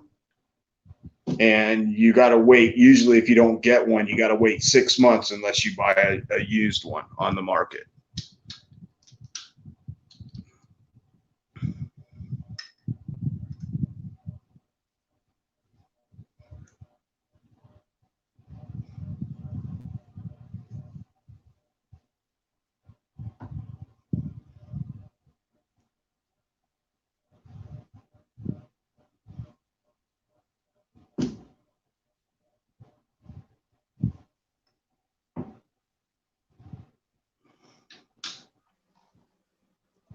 So after you size them, then you're gonna primer.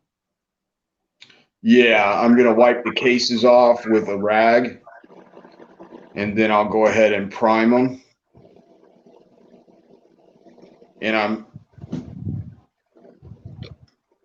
pretty positive that the this type of lube does not affect the powder or the primer in the cartridge. No, it's not supposed to. Yeah, this Lee lubricant, brass lubricant. How many people we got out there, Dead? Can you tell? I don't know with StreamYard or whatever. Oh yeah, I don't know. Couple at least. Looks like a couple. We're packing them in here tonight, then, is what you're saying. Full crowd? Well, impromptu thing. Like impromptu, you know, load some 7mm-08. Yeah, we need to I wanted to doing. see this coax in action. What are you gonna prime with? Um, Your Lee or your coax or something else? Probably just going to use my Lee bench prime. I didn't get the Bald Eagle priming unit yet. It's supposed to be here on the 6th to the 11th. So I'm dying to use that.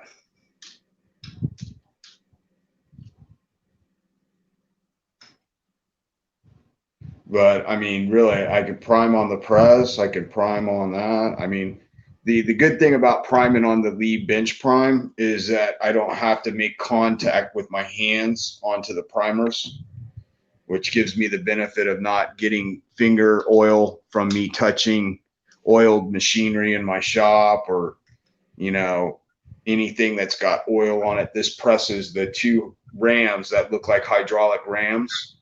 Both of those are covered in a thin coat of 3-in-1 oil, like all my presses. And you got to put the primer right in between there, which for a sighted guy isn't really that big a deal. But for me, without touching those oily rams, is a little difficult. So I'd much rather just wash my hands, fill the primer tray, and then just, prime. And I got that new tool to check primer depth. So I'm going to do that on these. I'll set it so that I can electronically check the primer depth and make sure I'm getting the depth that I need. And then I'm coming to a full stop in the back of this case in the head.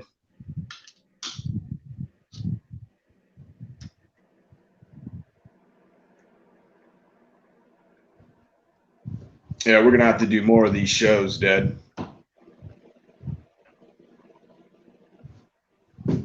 Well, I want to hurry and see you seat these bullets and check concentricity. I want to see you put that on camera.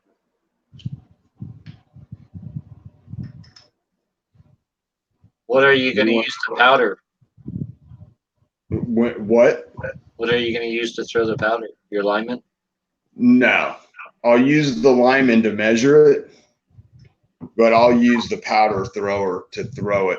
The Lee Perfect powder measure, deluxe perfect powder measure, because the Lyman scale works really well on the powder.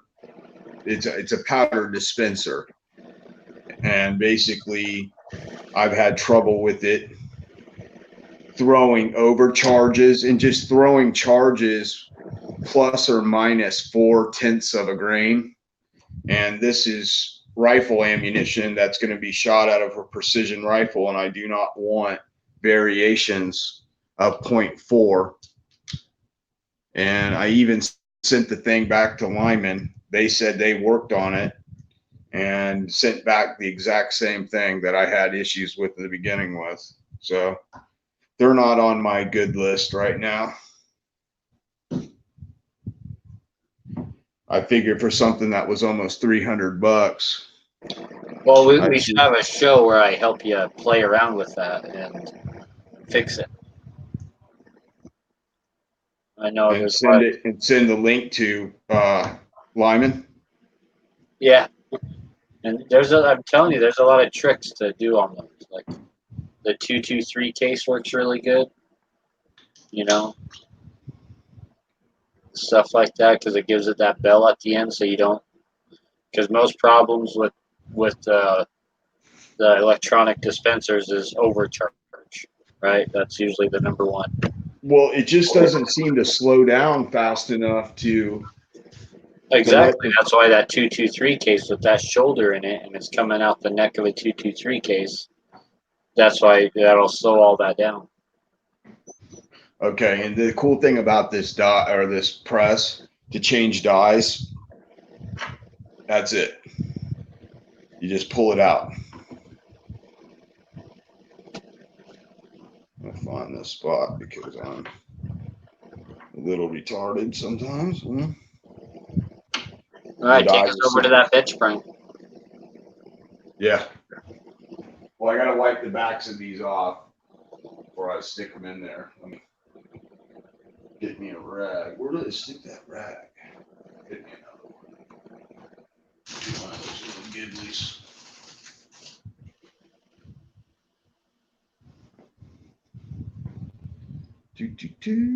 Okay, so now we're going over here.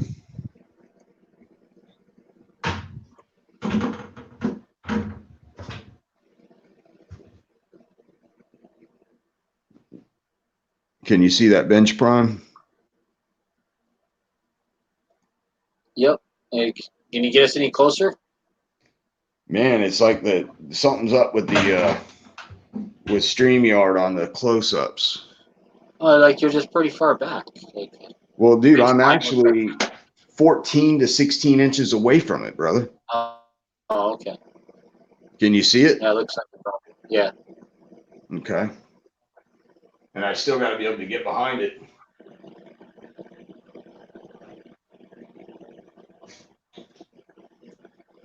These loading box blocks are really super nice too. Solid aluminum by Lyman. Billet that they cut out. They did a good job doing that. All right, let's get the goodies.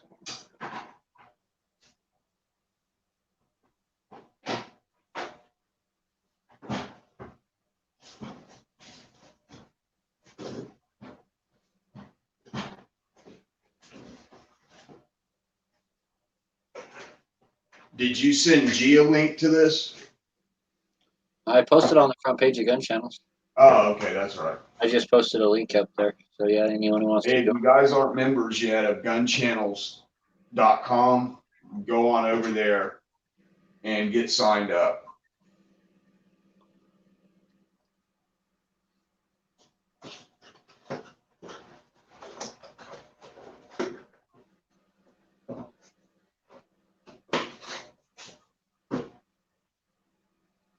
All right, now what size are these?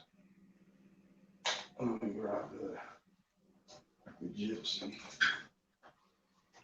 Figure out what size I need here. I think it's a number 4 or number. No, that's a number. It's a number 2, I think.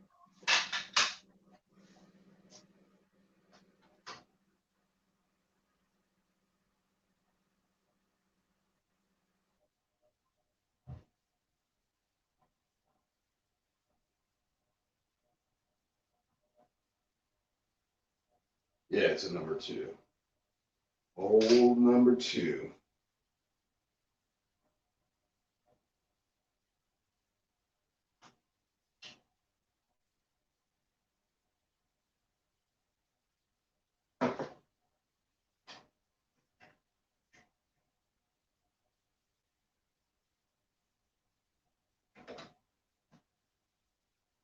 Okay, I'll be right back.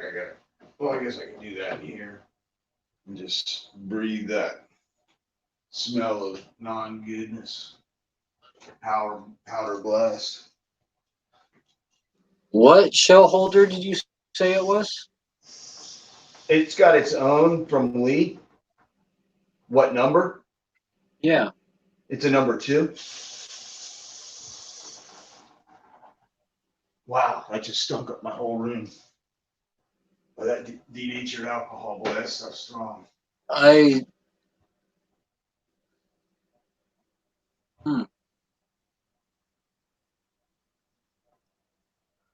This isn't a 7mm-08, isn't that the same rim as a 308, right? Yeah, it's a number 2. Well, I thought a 308 used a number like. Yeah, you're right. It's a number 2. I don't.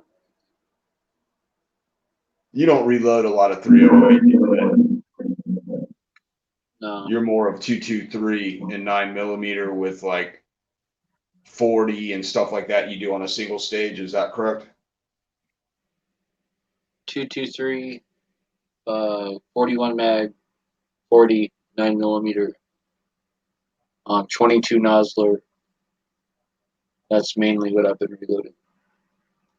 But I'm going to be reloading some 6.8 here soon. Yeah. Didn't your friend the neighborhood Spider-Man send you some brass? Hell yeah. And I bought powder. And I got Awesome. primers. I just need I need projectiles. I think I'm gonna buy some probably just like some VMAX. VMAX bullets. For bullets? Yeah. Like the 110 grain VMAXs, but I want to try some 90 grain gold dots. That's what I really want to try. Yeah, I heard those did pretty well on the Johnny's Reloading Bits channel. He's had some pretty good luck with those, with 6.8.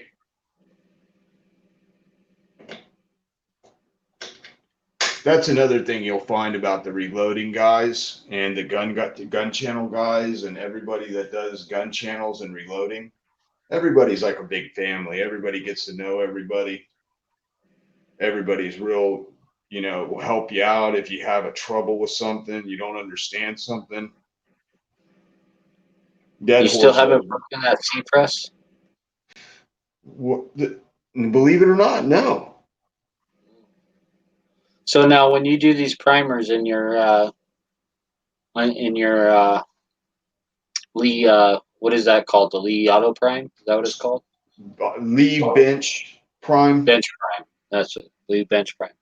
So in your Lee Bench Prime, when you do your cases in there, those are all facing away from you, huh? So in case one went off, it's directed at your Yeah, wall. they sit in here. They sit in here just like this. And I Okay. keep my glasses down. And if you look on here, when you go to prime, there's a blast shield that goes over the back of the cartridge case and covers it from blowing up towards your face, any kind of metal or anything. So pretty decent little tool for what you pay. You know, they're relatively cheap.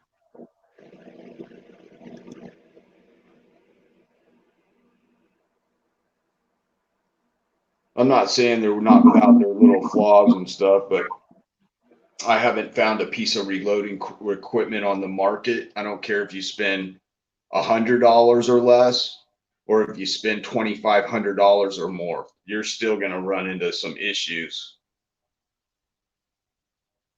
Little kinks and twerks and Yeah, little things that you got to figure out. personalities.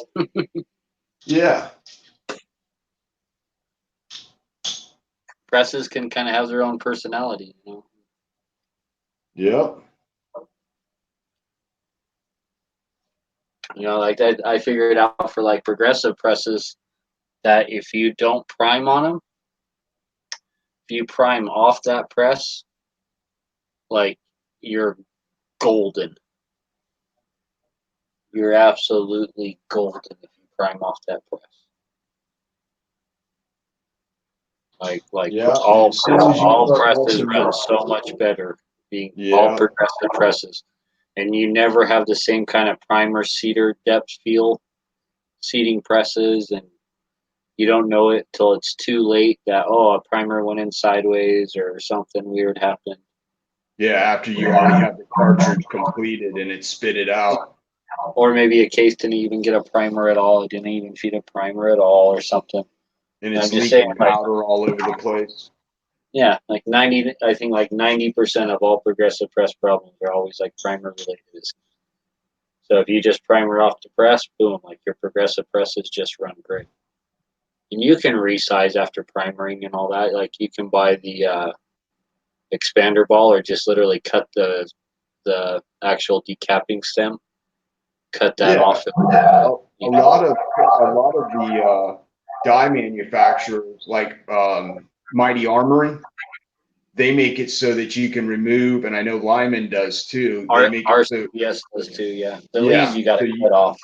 yeah, Or the you can lead's the order only them. one. You can order it from Lee without the expander ball, without the decapping stem. Yes. But either way, like you gotta make sure that decapping stem's off, and you can resize after you prime. So you can prime unsized cases just fine, and it's no issue. And I've ever since I started priming off the presses and all that, like production has like really boosted, and it's so fast. You throw primed cases in there, just pop, pop, pop, pop, pop, pop. Well, I tried to tell you at one time, Dad. I know we had this conversation. I was trying to talk you into priming off the press, and you were like, "No, it takes too long. It takes too long." And I was like, "Yeah, wait till you start having some issues." And then all that time you'd say will come back and bite you. And that's why I like my Lee Auto Prime too, because it's so fast. Because it auto Yeah. feeds the primers, so I'm not having to sit there. It's like your machine there. It's like just as fast as your machine is there. Yeah. And it's basically that machine, but you're using your press. Is what I have. And and since it auto feeds the primers, and you're not having to try and handle those little tiny primers and set them in a little tiny cup, and that takes time. When it's like that takes the majority of the time. It's a lot, than just sticking the case in real fast. Well, see, that's where me and See you it. differ, Dad. Let's see it. Are you still wiping off cases? Is Yeah, that I'm what you're doing? wiping off cases. I'm just getting all that greasiness off. Well, not greasiness. It's dried now, I but leave it soon as on, we dude. I leave it on. what I don't ever take it off. I you don't don't ever ever wipe take it off that off. case lube. So when I use the Lee stuff, right, I'll put it into a bag. I use a Ziploc bag instead of like a Tupperware container. Right. I use a heavy duty Ziploc bag and I'll squirt a squirt in there. And then I do about 5 parts water. And you can do up to 10 parts water, right? But I do about 4 to 5 parts water probably. So I add a little water in there and I zip the bag closed and I smear it all around. And now it's covering everywhere inside the bag. Then I just take a handful of brass, throw it in the bag, zip it up, roll it around, dump it out. If I need to do more brass, put more brass in that bag, da da da. And then when I'm done, if there's leftover lube in there, I just zip it up and just stays good. I don't got to wash it out or nothing. It just stays in the Ziploc bag, right? For Yeah. the next time you want it. And, but all that Lee case lube, I never wipe it off. I just leave it on and it's kind of like it dries into like a dry film, and I think it adds for tarnish. Tarnishing the brass stays brighter, like way longer. I've noticed, and it goes through all my other dyes just so much better, and it just seems to be like and it doesn't corrode gunpowder or primer, so I'm not worried about it. I never really, stick it inside the case mouse anyway. Yeah. If this guy sees a bunch of cases that I give him with crap all over them, and that Lee lube will attract dirt, Oh and this yeah, is a hunter, and he puts this stuff not in a reloading case. He uses old. This guy's kind of cheap, and there's nothing wrong with that. But he'll load these all back into boxes that he already bought of Remington Core Lock, and he'll only take like one box of 20 cartridges to go hunting, because there's no real need to take 200 rounds hunting, because you might get one shot, you might get two if you stay an entire week, or you may just have your rifle loaded the entire time sitting in a tree stand and waiting for that big buck, and it never comes.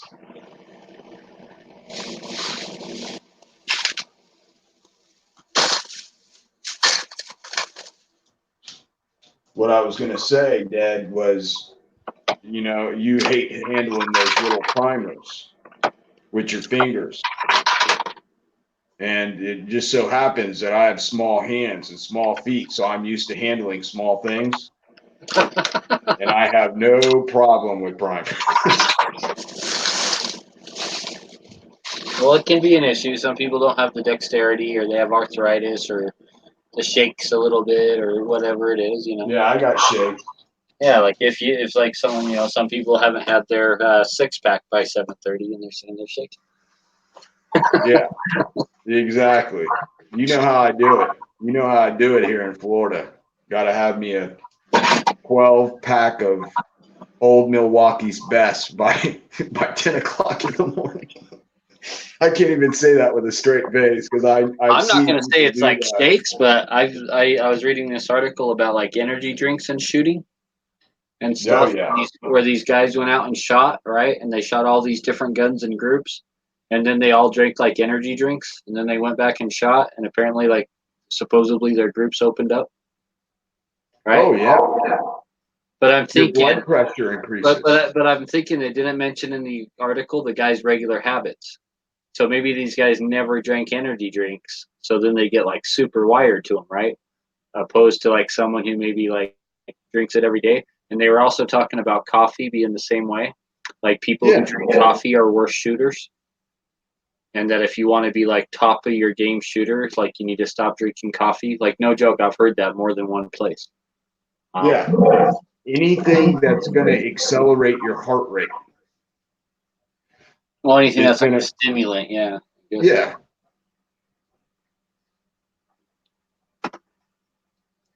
yeah. That's why when I go, I like to try to, have a relaxful morning, drink like, a half a pot of coffee, pop some of those pills for truck drivers use, you know, to I've stay awake. That says stay awake well, I've pills. been to shoots before, and like even at the outside range, like people will bring like a coffee pot and plug it in, right? And be basically like it's free coffee if you got a cup. Sometimes they'll even bring paper cups and like just like, oh, this is a nice thing I'm doing for everybody, right? And there'll be Right. like 40 people there, and like 10 of them go up and grab the coffee. Like the other 30 are like, no, like I think that's a real thing. Yeah, well, you know, Dead Horse waits to the ones that drink the coffee, and then he goes and bets them on shooting groups. He's like, I got you stimulated now. Because Dead buys that Colombian coffee, that deep brew. I only drink coffee if I'm eating out somewhere and or if it's super cold outside, like snowing. Like it pretty Really? much has to be snowing for me to drink coffee, unless I go out somewhere like a D's or like some restaurant, right, that has good breakfast food, and I'm Right. like ordering something breakfasty, then I might have a coffee. But for the most if it's like summer outside and it's hot, I'm not drinking coffee. I don't. I no. I'm not about I coffee. drink I drink cappuccino year round, whether it's 100 degrees outside with 90% relative humidity or if it's 40 degrees. I just like the taste of it. And actually, on a hot day, it being hotter seems to almost cool you off. I know that doesn't really make sense, but come to live with us in Florida for a year and I'll show you. You can drink this stuff every day of your life. It put hair on my upper lip.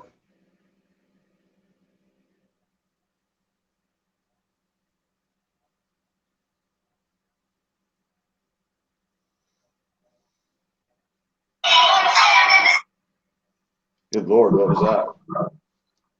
My phone. It's Gun Snob's video of him shooting the Desert Eagle 50. Oh, when has he always had one of those? No, I think he's just testing it out. Oh, for a review? Yeah, That's kind of cool. I yeah, remember the dude. first time I shot one of those is when they first came out, and it was way back in 92 or 93, maybe, was when they first came out. And a customer brought one into a store that I was working at. You know, I was working at a gun range and gun shop and gunsmith shop over in Orlando. And he had bought a laser. And this was back like before lasers were made really decent. You know, the thing looked like about 2D batteries in size. And it had this little mount on it that clipped to the trigger guard. And he wanted the laser mounted and it sighted in on it. So the owner tells me, he's like, David, go in there.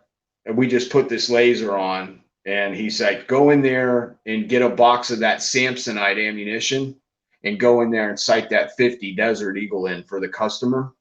And then give the barrel a nice spritz, which he was talking about cleaning it, you know, you make sure I don't give him a dirty gun back. And so I'm in there on the range, and the first shot, you know, I hit the paper, and I'm making, you know, this was back when you had little set screws that you had to loosen, and then you had to move the projection lens, you know, up, down, left, or right, you know, by using set screws, which aren't really made very well. You know, it was all in a plastic or aluminum body, you know, piece. And the first shot, I set the alignment to I had set the dot to show up on the target right above the front sight, centered with the rear sight. So I figured it would be on pretty well. And normally when you set them up like that, they are. I shoot this friggin' hand cannon, and that's all I can say, dude. The gun was, I've shot 454 Casull, and that one just has a lot more. There's just a lot more crap going on inside that gun, you know, with the locking bolt, with the locking bolt lugs on it and stuff. And it recoils pretty heavy. And I shot, and I was like, why did I hit the target low and left? And I was like, am I anticipating recoil? So I reset the little thing to shoot, you know, high and right, pull the trigger, and then I don't see the laser anymore. I look down at the laser, the actual transmitter that projects the laser beam, and it had completely exploded within 3 rounds. And this guy had spent like, I want to say $300 or $400 for this laser, because they weren't cheap back in the early 90s. And basically, he comes back in. I call him and tell him he needs to come up there. I show him what happened. I'm like, dude, did you even ask this company you ordered this thing from if this was even a good idea to mount this on a 50 Desert Eagle? And they're like, no. And I'm like, okay, well, let me go in the back real quick and call them and see what they want to do, and see if they'll replace it, since it's a gun shop working on your gun, sighting it in. I called them up. They told me that they don't recommend that laser for anything than a 9mm carbine or a 9mm handgun. They don't recommend anything bigger. And I was like, so a Desert Eagle 50 cal would be, you know, out of the picture. And they started laughing. I'm like, yeah, I just blew one of your lasers up. I'm like, but they were real good about it. The owner of the company actually answered the phone. He was really cool. He replaced it for the guy, and the guy just put it on there as kind of like, because he had it in one of these cases in his living room. When you came in, he had one of the walnut or red oak cases with the what is that? The velvet lining, where it was more of just a display thing. You know, look at the huge gun I got. And so I got another one into the shop, a replacement, sent the other one back and put it back on there. And I told him, just don't shoot it with it. But he liked it because he'd play with his cat with it. Have his cat chase the laser beam around. And that's how you shoot Fluffy. That's what? That's how you end up shooting Fluffy. Exactly. But that was back in the day when people were shining them things in each other's eyes and stuff. And I was like, I wouldn't do that. That'll deteriorate your retina. And they're all, you know, shining in each other's eyes, you know, not on the gun, of course, but, you know, like playing with it, shining it on people. And I'm like, don't do that. You can seriously hurt someone's eyes and their vision with that. And if you don't believe me, look at me. I've got one eyeball, blind in the other one. I'm kidding. That wasn't from laser.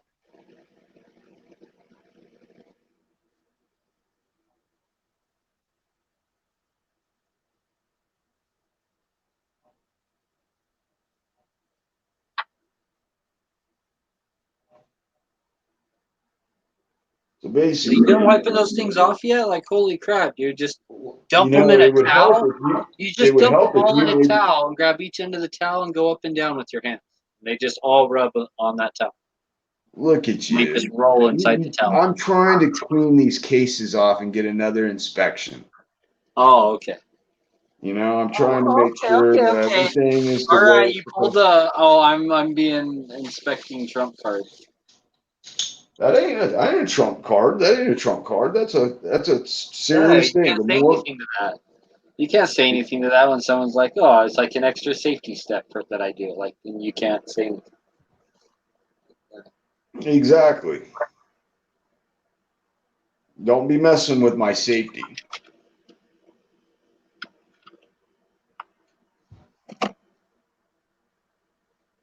I'm all about safety. They call me Mr. Safety. I even wear a condom 24 hours a day just in case.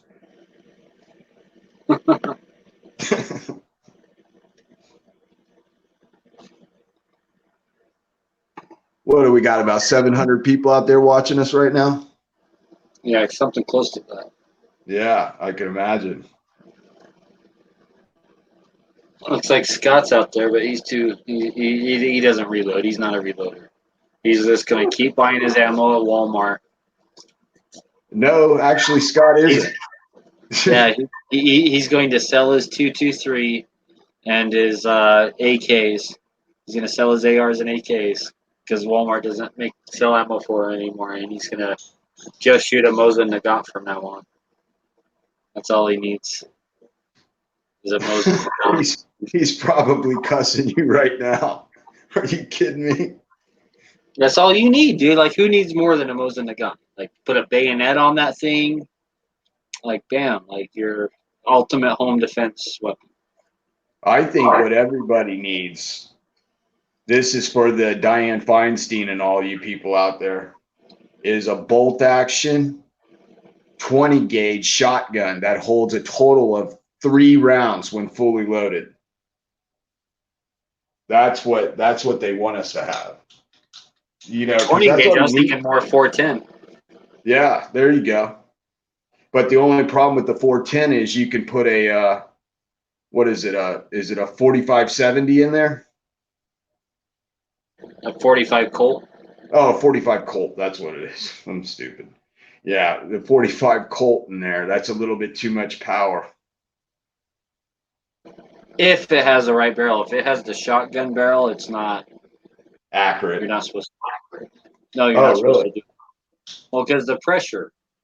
Oh, Difference. yeah, that's right. The pressure Yeah. difference is like thousands between a 45 Colt and a 410, I think. Like, I'm okay, just off the top of my head, I might be way off, but I'm just going to guess like a 410 is something like, probably like 8,000 psi or something, like, not very much. And a 45 long Colt's probably like 12,000 psi or something. That's like a 4,000 psi difference. So that's probably like, so if you have one of those thin ass shotgun barrels, I would not shoot a 45 Colt in it. You probably could maybe a couple times. Like I wouldn't do it. I just Well, the only 410 I ever had was a Stevens, which I believe is a company bought by Savage nowadays. I think they own Stevens, if I'm correct. Is that correct, Dad? I'm pretty sure Savage bought Steven. Yeah. And the cool thing about my 410 was that it was made to hold a 12 gauge barrel. So I had like a 9mm carbine, like an AR-15 thickness barrel in the back. And it was like almost a half inch around the cartridge, brass, the high brass. It was like a half inch thick all the way around there. But the barrel tapered to a thinner style, hunting style shotgun deal. So that would be my only thing, was maybe going down the barrel, it would spike pressure and cause the barrel to rupture. But I'm not sure. I don't know enough about 410s and 45 Colt.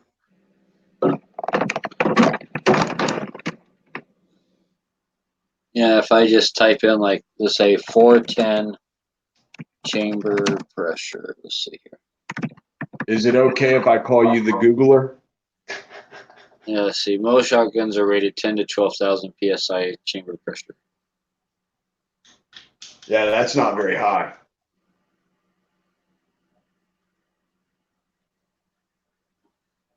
And 45 Colt. It's a low pressure cartridge for handguns, but I think it's still above that. Average pressure is pegged at 14,000 psi for average pressure. Probably do it a few times without blowing yourself up, but I wouldn't recommend it. So yeah, what did I say the other one was? 10 to 12? Yeah. Right? So this is 14, so that's a 2,000 psi difference. So there's 410s that actually have like rifle barrels, and they're thicker still, Yeah. Those, like, they're actually rifled and stuff, and they're actually thick barrels. Like, those would be okay. But I just want to take like some old little 410 snake charmer and start shooting, 45 Colt out of it. I want to do it. just because it's not rifled anyway. Like, what the hell? You're just gonna be bouncing down that. Like throwing a hot dog down a dark alley. Yeah, like I'll tell you what they do make. They make these chamber adapters and stuff for 410 where you can shoot, I think, like 22, like 22s out of them. I want to say the biggest is like 22, like 22 mag, 22, and it's actually rifled, right? Right. And then but it just fits in your chamber, And for 20 gauge, they have them in like 45 ACP and like 357 mag and 9mm and all that. And for 12 gauge, they have them in all those different calibers. But a little single shot shotgun with a couple of those chamber adapters could be a pretty handy little survival tool. Lots and lots of calibers in one little gun. And I'm not going to say those chamber adapters are accurate because usually you're only getting like an inch and a half or 2 inches of rifling or something, Yeah. out of those. Like, so you're not getting very much rifling, but I would, they're enough to do the job at 25 yards, to hit a deer or to hit something. A man-sized target's definitely enough to do the job.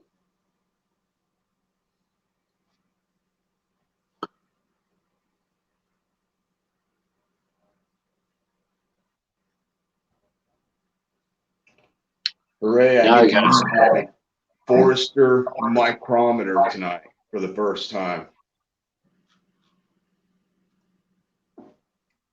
so we get to watch you mess it up and break it, is what you're saying? And then complain about how bad that it's made?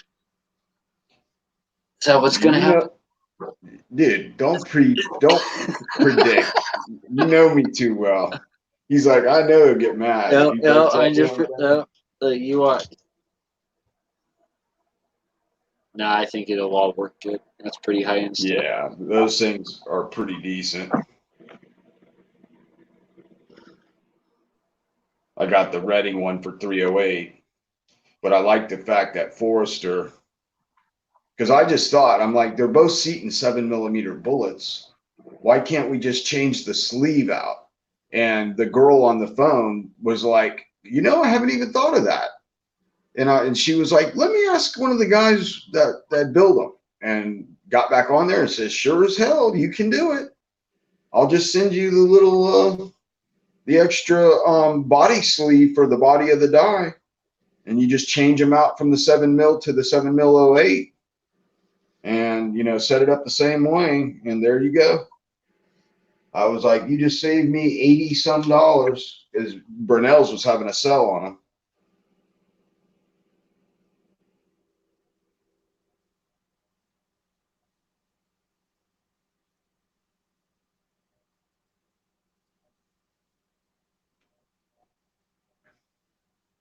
Now, do you have a 7mm-08 chamber gauge? I don't even know if I do. I think I've only got them for the cartridges I personally load. Do you got the gun there? No. Then you suck, basically. They'll work. Trust me, they'll work. I saw the Steve Winwood concert last year. It'll work.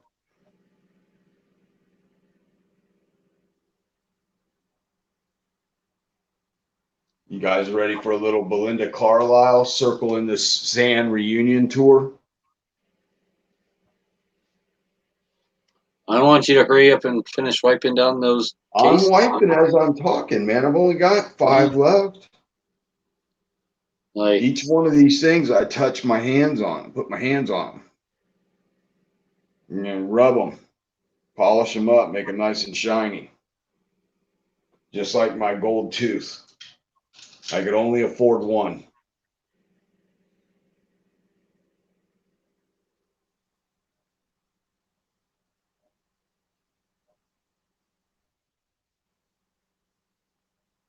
You know, like those rappers, they get all those gold grills and they cost like 70 to $120,000 for all the gold and diamonds and stuff they put in their mouth. I told my dentist I wanted, you know, a gold grill. And he's like, well, how much money do you have to spend? I told him, and he's like, well, you can have a gold cap for that. I was like, hook it up. I was gonna get a rap name and everything, and Poor Boy is what they all came up with because I had the one clip-on gold tooth.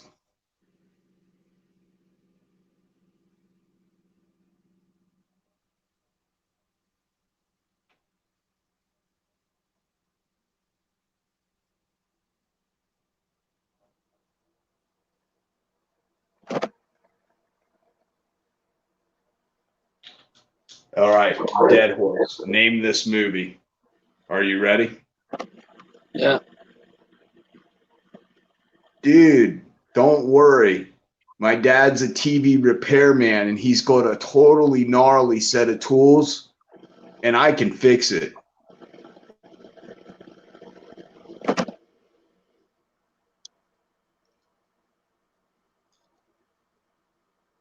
It's a cult classic movie.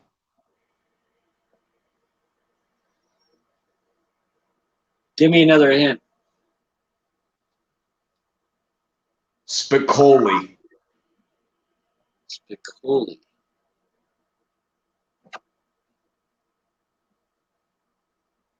Is that The Breakfast Club? No. Close, but no. This one may have been a, let's see, Fast Times at Ridgemont High Oh, okay, yeah. with Jeff Spicoli. And remember when he was in the class with the teacher and he had a pizza delivered to the class and he was like, the guy's like, Mr. Spicoli, we're in the middle of a class, history class, and this is my time. And you're ordering food to my class on my time? And Spicoli stands up and he goes, well, Mr. Hand, if I'm here and you're here, doesn't that make it our time? And I don't see anything wrong with having a slice of pizza on our time.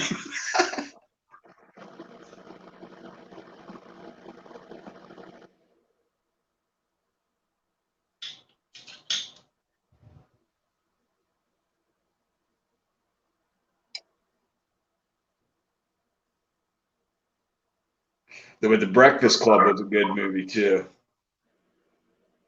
With Molly Ringwald. God, you're bringing back memories, man.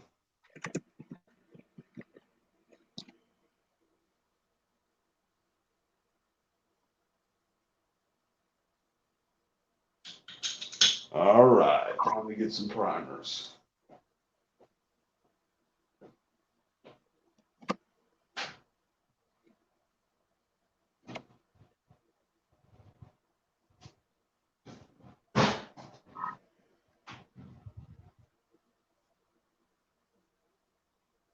What are these, large rifles?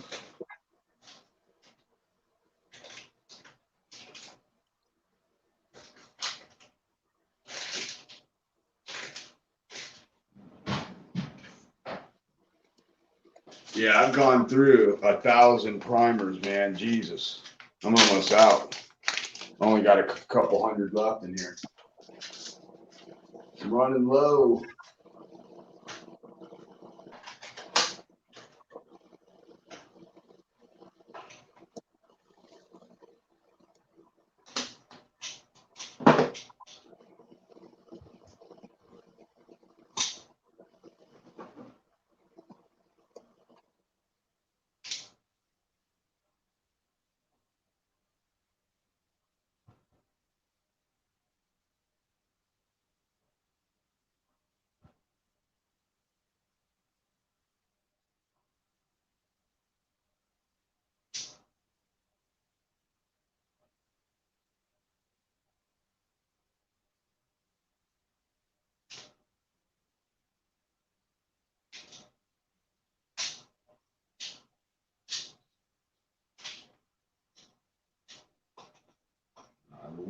That was 51 primers. We will put one primer back. Watch me spill this whole tray trying to save one primer. That would be about what would happen. No, just leave it in there. It's not gonna hurt nothing. I like to make sure I got my primers pre-counted. That way I don't blow myself up. I always put more than 50 in since they're gravity fed. I like to have extra weight pressing down on them, right? Like sometimes the very last couple, right? Right. Don't always want to feed, and that goes for the safety prime and the auto prime too. I'm not sure about the bench prime, but since they're gravity and the weight of the other ones on top pressed down, you know. Yeah. So I usually fill those trays up. I do 100 per tray on the round trays, and I do 50 per tray of those trays. But then I try and always like do a corner, like the very edge of a box, and put in like 10 more. Because the last 10 or the last 6 are always the ones that don't want to feed right. I've actually wore one of these things out already.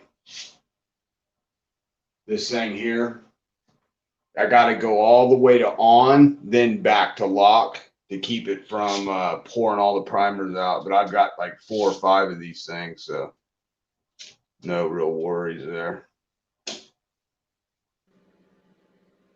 I don't like those ones. I don't mind them. I like the round ones better. Yeah. Lee, for some reason, changed their design. I'm not really because sure. they put vents in it, so you can't have a chain, right? So it doesn't set them all off. The round ones were all closed up, so it can start like a chain reaction can happen, you know. Yeah, I could see now probably why they changed it to make it safer. They always take away the better working stuff to make it more safe. All right, let's see what we got here. Now, are you just going until you can feel it bottoming out? Well, the or are feel you on going this, to like a hard stop? I'm going to a hard stop. I don't know. Let's see if we get a picture of this right on here for you. That's awfully still kind of far away. Like, well, I'm getting closer, brother. there you go. There we go. Yeah, that looks perfect, dude. Yeah, didn't do too bad. Yeah, that looks absolutely perfect. Well, you know that's my middle name now, Mr. Perfect. All right, let's see. Let's see you prime up 50 of those. Oh, hold on. I got to find out where my hoe is. I'm looking for the hole in the. Oh, there it is. Well, that's an inconvenient location. Hold on. We'll have to do a little swapperoo here. A little swap.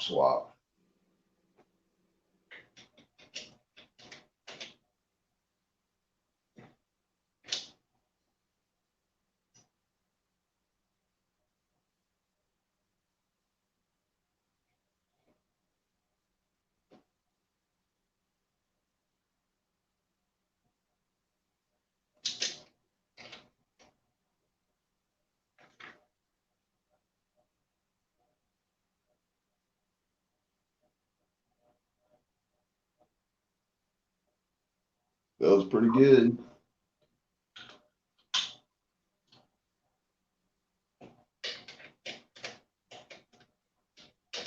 Get in your hole.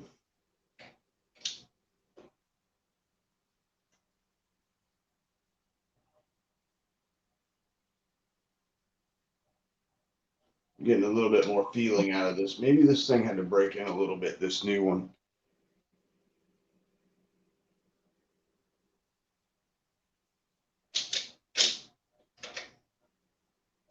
See what we're getting here out of these first couple.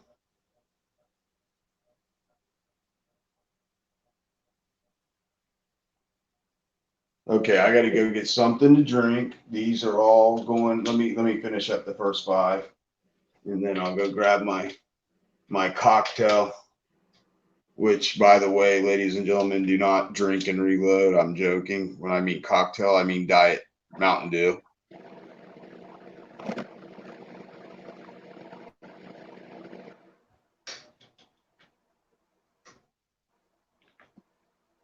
Reloading and drinking is not a good mix unless you drink and drive all the time and you're really good at it. And that way, I'd say go ahead.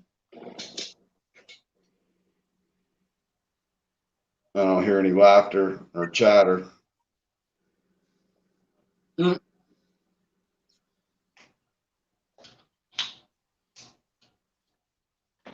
I'm waiting to see you set one of these off.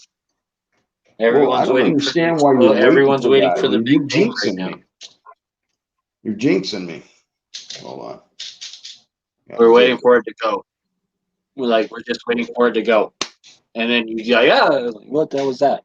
We're waiting for that moment. Hold on, there it goes.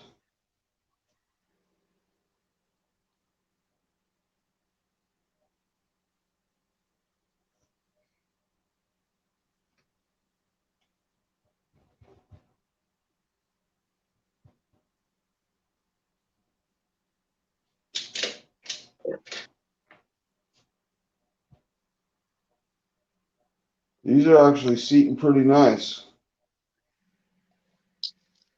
Well, yeah.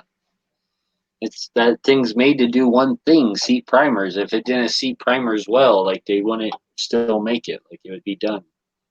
Like no one would buy the thing. Everyone would there'd be lots of videos telling you about how bad it is. All right, there's the first 5. They look pretty good. I'm going to come back in just 2 shakes of a cotton's tail. Keep the guests entertained, Dead. Here, let me pick a topic for you. I'll be right back, brother. All right, hurry up. I'm gonna.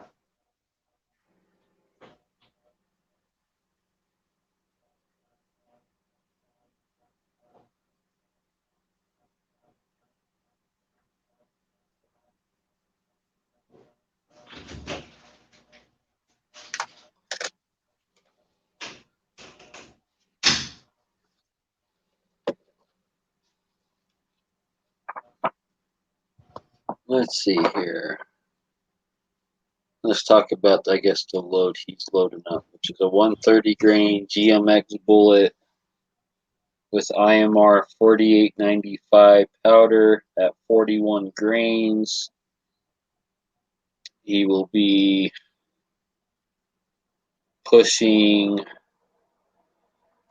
27, 2725 to 2750, somewhere right in there. Probably right about 2725 feet per second. Out of,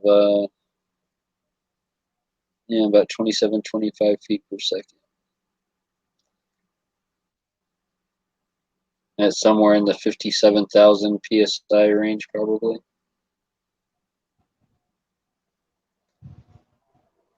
One grain factor is 0.9818 for velocity.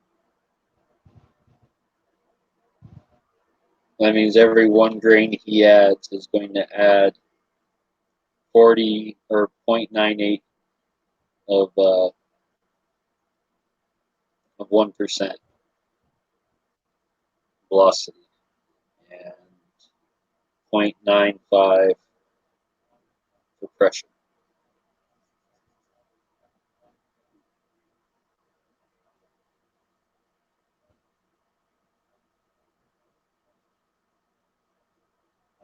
I don't know. 7mm-08 never. I don't know. I never considered it. I like traditional cartridges like 270 one.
He must be squeezing his own oranges.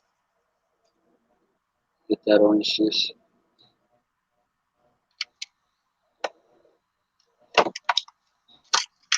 I'm not doing anything too special right now. Just decapping cases. So then I can clean all the brass. I like having mostly clean brass. So it's just ready to go to reload when you need it. Because if you need brass and need to load up something and it's dirty, it kind of sucks waiting that hour for it to clean.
Well, folks, this has gone on about 3 hours, so I don't want to make it too long.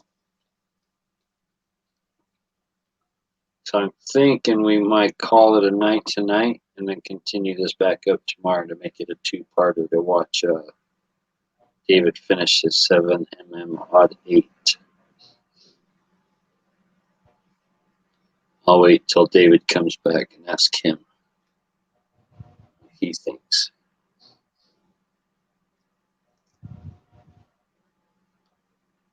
Uh-oh, I hear somebody. Is that a David I hear? A wild David?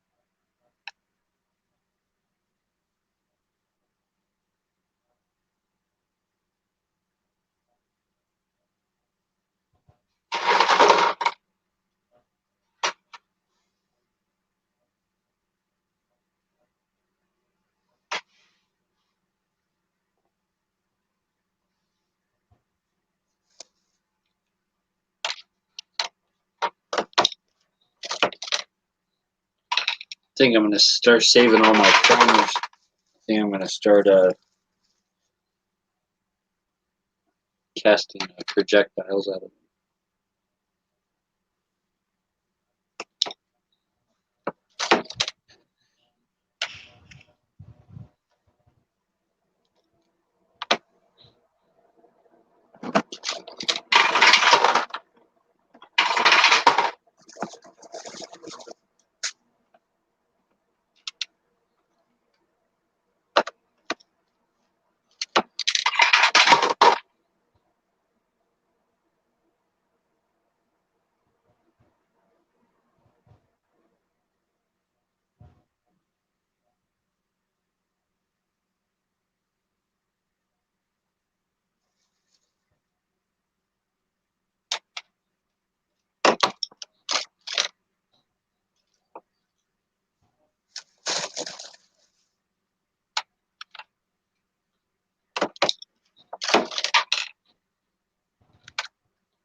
Well, yep, that's it, folks. I'm going to call it for tonight. It's been 3 hours, so Well, me and David will start this back off tomorrow.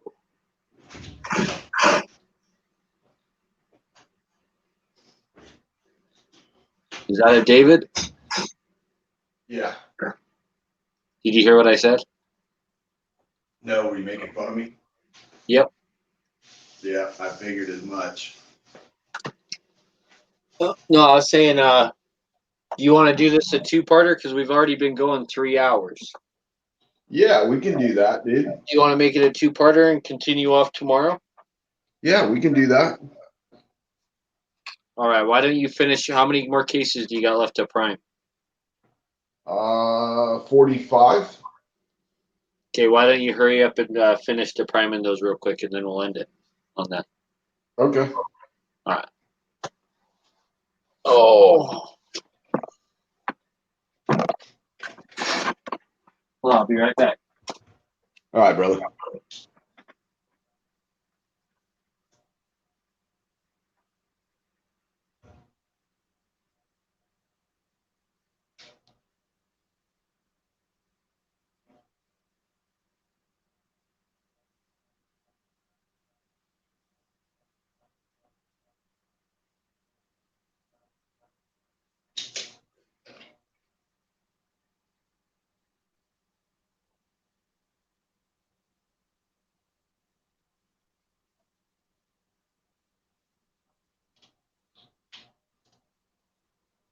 See if we can pick up the pace here a little bit.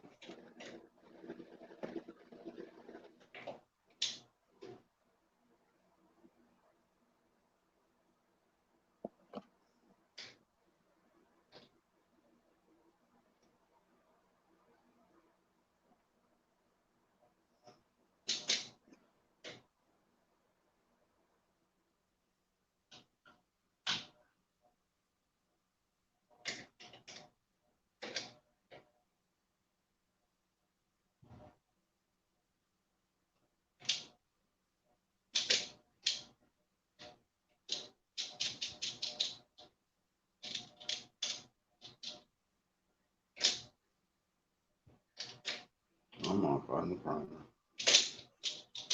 There we go.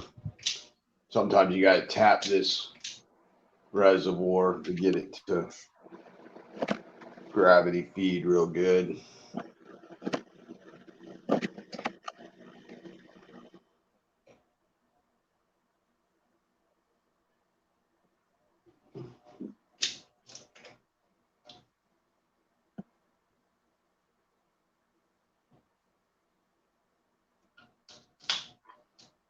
Oldest dude. All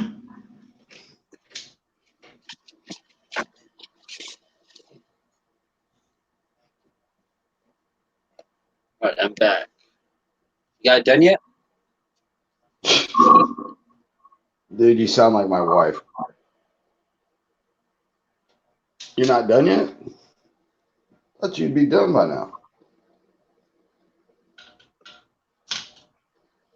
No, but I whipped out 5 in the time that you took to do whatever you were doing.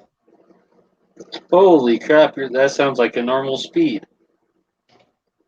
Yeah, I'm a little slow, but I'm a little sight impaired, so you got to give me a break. Not a big break, just a little one.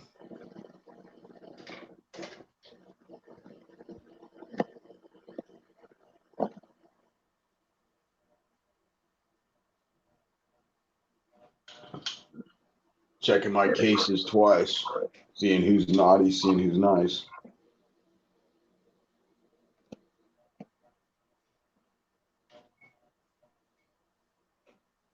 What I'm doing here is I'm seating the primer and then I'm letting off of the ram that pushes the primer in, and I'm spinning the cartridge 180 degrees to make sure I get uniform primer depth. These are seating way deeper now. I think this little plastic piece here, since I changed it, it just broke in. Come on. There we go.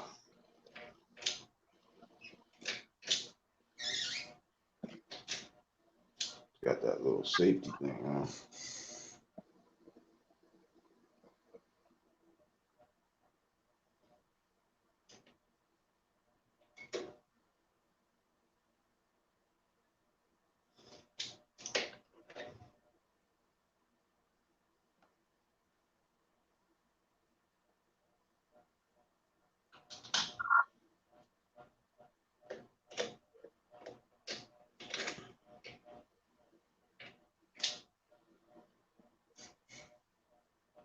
Is Chico still out there?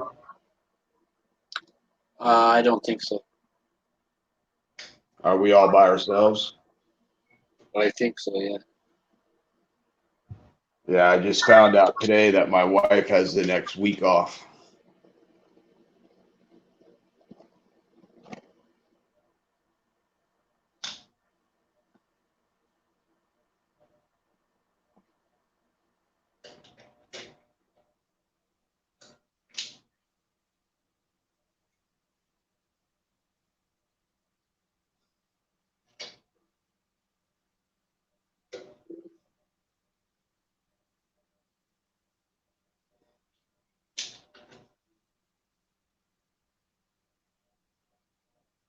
I guess I bore everyone to tears.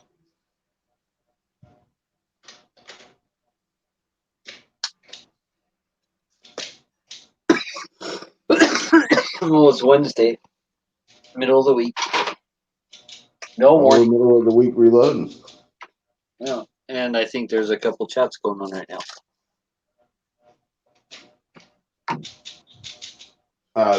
They're not talking about anything as cool as what we're talking about. My guess is it's boycott Walmart and start going to a grocery store that sells no ammo at all to boycott Walmart. Yeah, that's what I've been telling people all day. I've been on a couple of chats. I'm like, you need to learn how to start reloading your ammunition, and you need to start voting with your wallet and show Walmart. If we could get a third of the gun people that shop at Walmart for ammo to stop shopping there altogether, you're talking about millions of dollars, because people buy when they go to get ammo, they buy food, maybe clothing. And if we could just get enough people to stop going there, then maybe the CEO will be like, well, this wasn't such a good idea, because not only are we losing out on the money that we made off of ammunition, which was quite a bit, but we're losing all this revenue on shopping at our grocery store part of the store and our clothing line.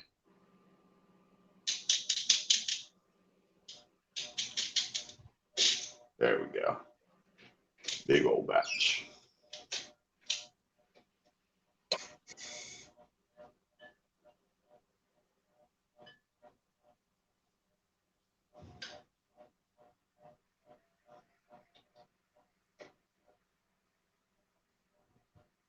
So did you fix it?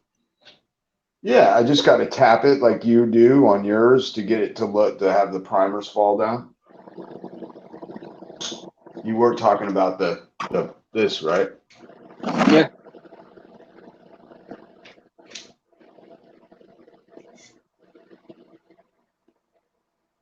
Thought maybe you were talking about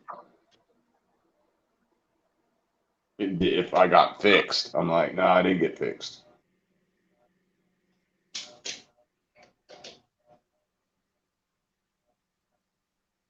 All righty, tidy. Now we're sinking primers the way I like to see them sink. I'm filling them now better too. I can feel them hit the end of the primer pocket now.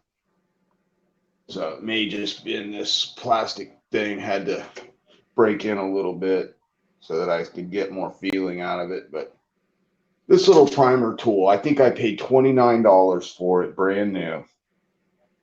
And my buddy's got the RCBS one. And I think it takes me about, including loading primers into it, less than 10 minutes to set up. And I'm slow. And he's perfectly sighted and he's young. And it takes him at least a half hour to set up the RCBS one. I mean, it works really well, but the time to set it up, I was like, I'm guessing that you could probably get it faster, but he doesn't reload a lot.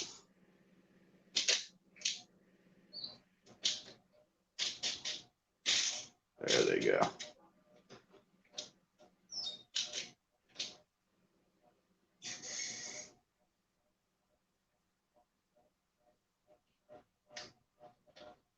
How many are you at now? Working on, let's see, 5, 10, 15, 20. I'm on 26 right now, or 21 right now. I'm on Oh, HBO. Yeah, once I get a little rhythm going, you know. I got Soul Train playing in the background. My cat's out in the living room up on her perch watching Animal Planet.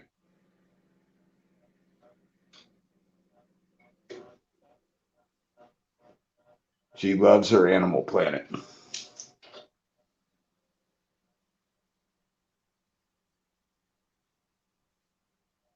Yeah. I don't know. Let's see if you can see this. Let's see here. Well, that looks pretty good. I can see it looks like it's just under flush. Oh yeah, it's Probably actually right so. about 2000s. Yeah, it's sinking them.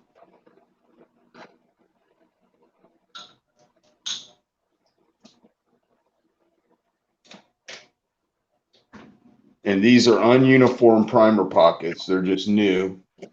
God, that one went in real easy. That one went like smooth as glass. And came to a dead stop too. That's good.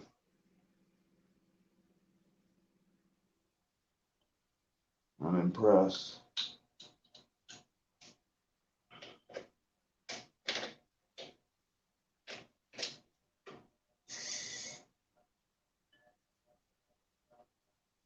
You were going to try one of these things, but you ended up getting the piece that you fell. Excuse me. Got a little burpees.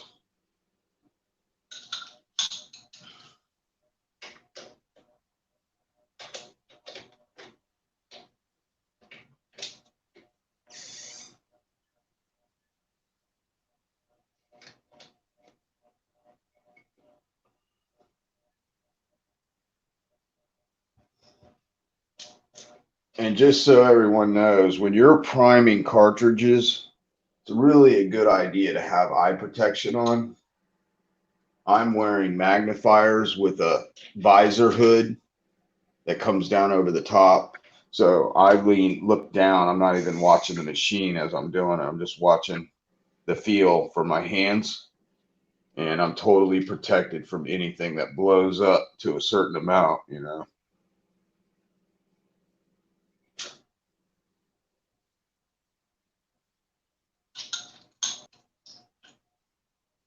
Okay. 5, 10, 15, 20, 25. We're heading on 30 primers here. 30 cartridges done, dead.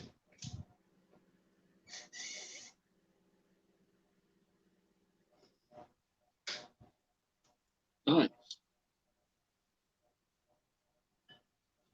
This thing seems to be seating them a lot flusher, a lot flatter across than when I first started using this one plastic piece. I've only broke one.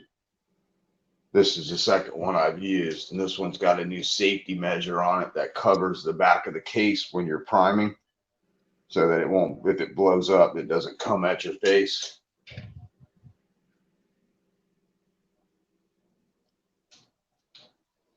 Everyone wants it all over their face, David. That's what she told me.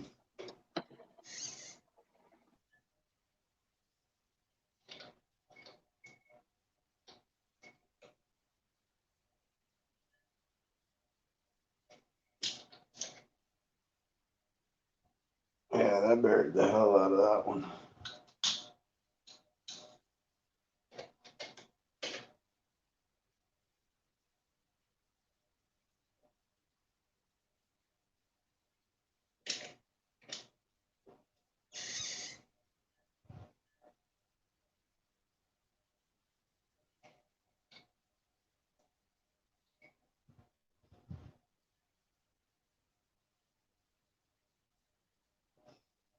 So are you putting this up on the tube after this? It's all right. It's on the tube right now. Oh, okay. So anybody looking for a live stream right now on Reloading, they can find us. Yep. Well, like I said, we're gonna cut it quits, and then I'm gonna get me Right. some dinner, and then we can You're gonna, continue this off tomorrow, like in the afternoon, maybe. yeah.